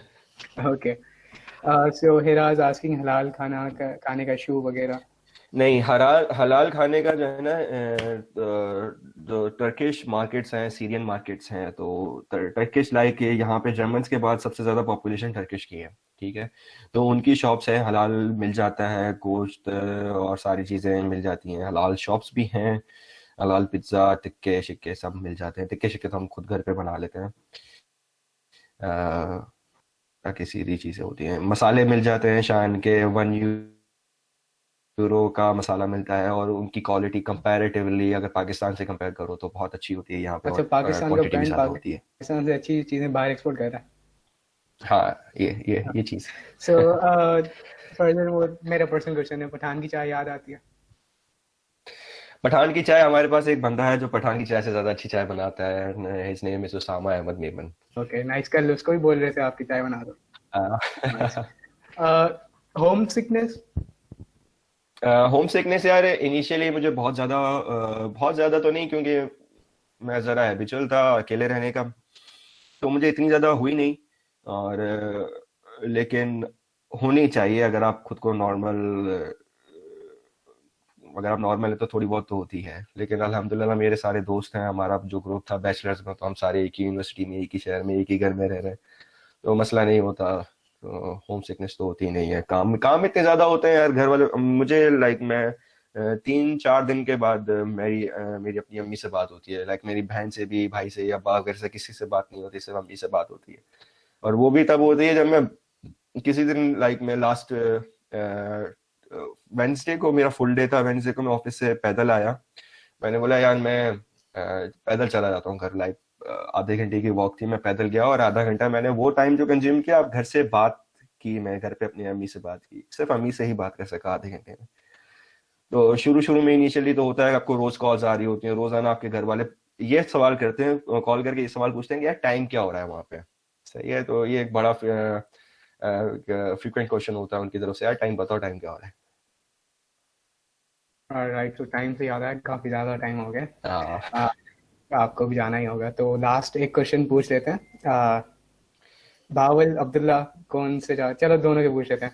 How friendly German are? कोई डिस्क्रिमिनेशन वगैरह होती है? जो भावल और अब्दुल्ला का भी आप साथ बता देता हूँ कि मास्टर्स के बाद आपका क्या मूड है? जॉब वहाँ पे ही करेंगे, स्टे करेंगे, वापस आने का मूड है, एंड व्हाट प्रोसीजर क्या है इस चीज का? ओके, तो सबसे पहले मैं भावल का क्वेश्चन का आंसर करता हूँ। तो यार जर्मनी जो है ना, इसका ये है कि डिस्क्रिमिनेशन के हिसाब से दो हिस्सों में डिवाइड हुआ है, and that is east and west. अगर आप ईस्ट जर्मनी की बात करें, जो कि ऑस्ट्रिया के बॉर्डर के साथ और पोलैंड के बॉर्डर के साथ लगता है, वहां पे डिस्क्रिमिनेशन है बहुत अच्छी खासी अमाउंट में। इवन के यहाँ पे कुछ एक यूनिवर्सिटी है कैमनिट्स के नाम से, वो बहुत मशहूर है डिस्क्रिमिनेशन के हिसाब से, क्योंकि वो ईस्ट जर्मनी में यूनिवर्सिटी है, ठीक है। अब वहाँ पे अगर आपको मिसाल के तौर पे आपने 5 यूनिवर्सिटीज में अप्लाई किया और आपका एडमिशन हुआ ही कैम्ब्रिज यूनिवर्सिटी में, तो आप ये करते हैं कि आप उस यूनिवर्सिटी में आ जाते हैं, अपना एक सेमेस्टर एनी हाउ पास कर लेते हैं, गुजार लेते हैं, और फिर आप ट्रांसफर भी करवा लेते हैं किसी एक यूनिवर्सिटी में। और ट्रांसफर आप करवा सकते हैं, ये भी मैं आपको सबको बता दूं, अगर आपका एक यूनिवर्सिटी में आप यहाँ पे आ गए, आपको मजा नहीं आया उस यूनिवर्सिटी में, आपको उसकी शहर की लाइफ पसंद नहीं आई है, या फिर आपको उस शहर के एक्सपेंसेस बहुत ज्यादा लग रहे हैं, there could be many things, तो बस इसका ये है कि आप किसी भी यूनिवर्सिटी में ट्रांसफर कर सकते हैं, ठीक है। और रेसिज्म है ईस्ट जर्मनी में, ठीक है। और अच्छा, दूसरा क्वेश्चन ये था कि सेटलमेंट आपको मिल जाती है। मेरे प्लान्स अभी तक तो ये है कि सेटल होना है, लेकिन मैंने बाहर सेटल होना है आउट ऑफ द पाकिस्तान, लेकिन मैंने ये डिसाइड नहीं किया मुझे जर्मनी में जाना है या किसी और कंट्री में जाना है। यहाँ पे भी सेटल हो सकते हैं, लाइक 8-9 साल आपको लग जाते हैं, मिनिमम भी कह रहे हो तो 6 साल आपके, अगर आप प्रॉपरली सारे आपने चेक्स कर दिए, चेक मार्क कर दिए, तो मिनिमम 6 साल में आपको पीआर और ब्लू कार्ड वगैरह जो भी होता है वो मिल जाता है, सही है। और लेकिन एक बात हमेशा याद रखना, अपना जो जहाँ पे अपने घर है, जहाँ पे अपने माँ बाप है, घर हमेशा वही होता है, कितना भी घर बसा लो, माँ बाप की कमी जो है ना पूरी नहीं हो सकती है, तो वो सारी चीजें deep, well said. Okay, so I guess काफी ज़्यादा टाइम हो गया। हमारा प्लान था कि 1.5 घंटे मैक्सिमम 2 घंटे पे जाएंगे, and I think it's far beyond that. Thank you very much Deepak भाई, आपने टाइम निकाल के आए, even though you have a job and the masters as well, ठीक है। I mean it's really helpful for people जो जाना चाहते हैं, एंड एक इंफॉर्मेटिव कॉम्प्रिहेंसिव सेशन इसका होना लाजमी था, एंड आई एम ग्लैड कि आप इस बारे में। So, any last words कोई DSC के बारे में, टीम के बारे में, इवेंट जो आप बच्चों को बोलना चाहें, anything? यार, इवेंट के बारे में मैं ये कहूँगा कि अव्वल तो मुझे, अगर आप सीरियस हैं, अगर आप वाकई आना चाहते हैं, तो मुझे तंग करना चाहो तो बिल्कुल कर सकते हो, और अगर इवेंट्स ऐसे करवाते रहो तो बड़ा अच्छा है। अगर मैं अपने एक सीनियर को बता रहा था जो पाकिस्तान से है, वो साकिब भाई है, मैं उनको बता रहा था कि उनकी आज मेरी टॉक है, तो उन्होंने बोला कि यार बड़ा अच्छा काम कर रही है तुम्हारी सोसाइटी, तो उन्होंने भी बड़ा अप्रिशिएट किया। वो यूईटी लाहौर में प्रोफेसर है और स्टडी लीव पे यहाँ पे पीएचडी करने आए हैं, तो उनको भी ना बड़ा एक हुआ कि यार तुम्हारी सुफा यूनिवर्सिटी जो है इतना कर रही है, और लाइक हमारी पंजाब में इतनी यूनिवर्सिटीज इतना नहीं करती हैं, बहुत कम है जो करती हैं, लेकिन still I still appreciate everyone who has arranged these events। लेकिन फिर मैं और भी बोलूँगा कि बहुत सारे लोगों को लाओ। और मेरा एक दोस्त है इटली में, वो अच्छा, इटली का मैंने ये सुना था कि आपको जो वीज़ा मिलता है वो एक स्टडी वीज़ा नहीं होता है, वो बस एक just kind of A visa होता है, फॉरेनर वीज़ा होता है। अगर उस पर आप उस पर बिजनेस करना चाहो बिजनेस कर सकते हो, स्टडी करना चाहो स्टडी कर सकते हो, दोनों करना चाहो दोनों कर सकते हो, तो मैंने आई थिंक सुना था। लेकिन खैर जो भी है, जो इटली में है उनको बेहतर पता होगा। मेरा एक दोस्त है कनाडा में है, अगर आप चाहो तो मैं उससे कांटेक्ट कर सकता हूँ, अगर वो अवेलेबल हुआ तो उसके साथ भी कनाडा का भी एक सेशन अरेंज हो सकता है। ऑस्ट्रेलिया में भी मेरा एक दोस्त है, उससे भी हो सकता है। फ्रांस में मेरा एक दोस्त है, स्पेन में है, तो करवा सकते हैं, ऐसा कोई मसला नहीं है। राइट, बेहतरीन, मतलब और क्या चाहिए। सारे एपिसोड्स डन हो गए, एक पूरा सीजन निकालेंगे। Right, so guys, this was Developer Student Clubs at DHSFI University, ठीक है। Again, hats off to दीपक भाई कि उन्होंने टाइम निकाल के आज इवेंट में आए, एंड होपफुली इंशाल्लाह नेक्स्ट सेशंस भी हम कराते रहेंगे। कनाडा का सेशन प्लान है जो अभी बता रहे हैं, एक अतीक ज़्यादा बताएंगे इस बारे में। Atiq is the DSC lead and I am one of the core team member जो अतीक के साथ काम करता हूँ। So again this is our YouTube page, मैंने चैट में रख दिया, सब्सक्राइब कर लें लाजमी। यहाँ पे आपको जो भी अपडेट्स हैं और इस सेशन की रिकॉर्डिंग वहाँ पे अपलोड होगी। और फर्दर मोर ये हमारा कम्युनिटी है, इस पर भी अगेन वो होते हैं, ज्वाइन कर लें और आपको ईमेल्स आएंगी बाकायदा हर इवेंट की। If you like this event, of course ऐसे काफ़ी सारे इवेंट्स हैं जो हमने प्लान किए हुए हैं, It's really helpful कि आप support करें and just go ahead. Again, Atik, over to you, I guess. I'm actually very surprised कि ये इतना बड़ा कैसे हो गया. हमारा पिछला कोई इवेंट इतना बड़ा नहीं था और दीपक भाई की जो पोस्ट है, it has reached 3000 व्यूज. तो मुझे मैं जानता नहीं हूँ कि आप रॉकस्टार वगैरह भी थे साइट पे. थैंक यू दीपक भाई फॉर कमिंग. बहुत अच्छा इवेंट था. बहुत वेरी वेल एक्सप्लेन. बहुत कंसाइज थी हर चीज. बहुत डिटेल थी. बहुत बहुत आपका शुक्रिया आपका आने का. We all enjoyed और बहुत सीखने को मिला. Thank you very much. I think that's it. सब अभी log off करते हैं. Thank you everyone for coming. Allah Hafiz.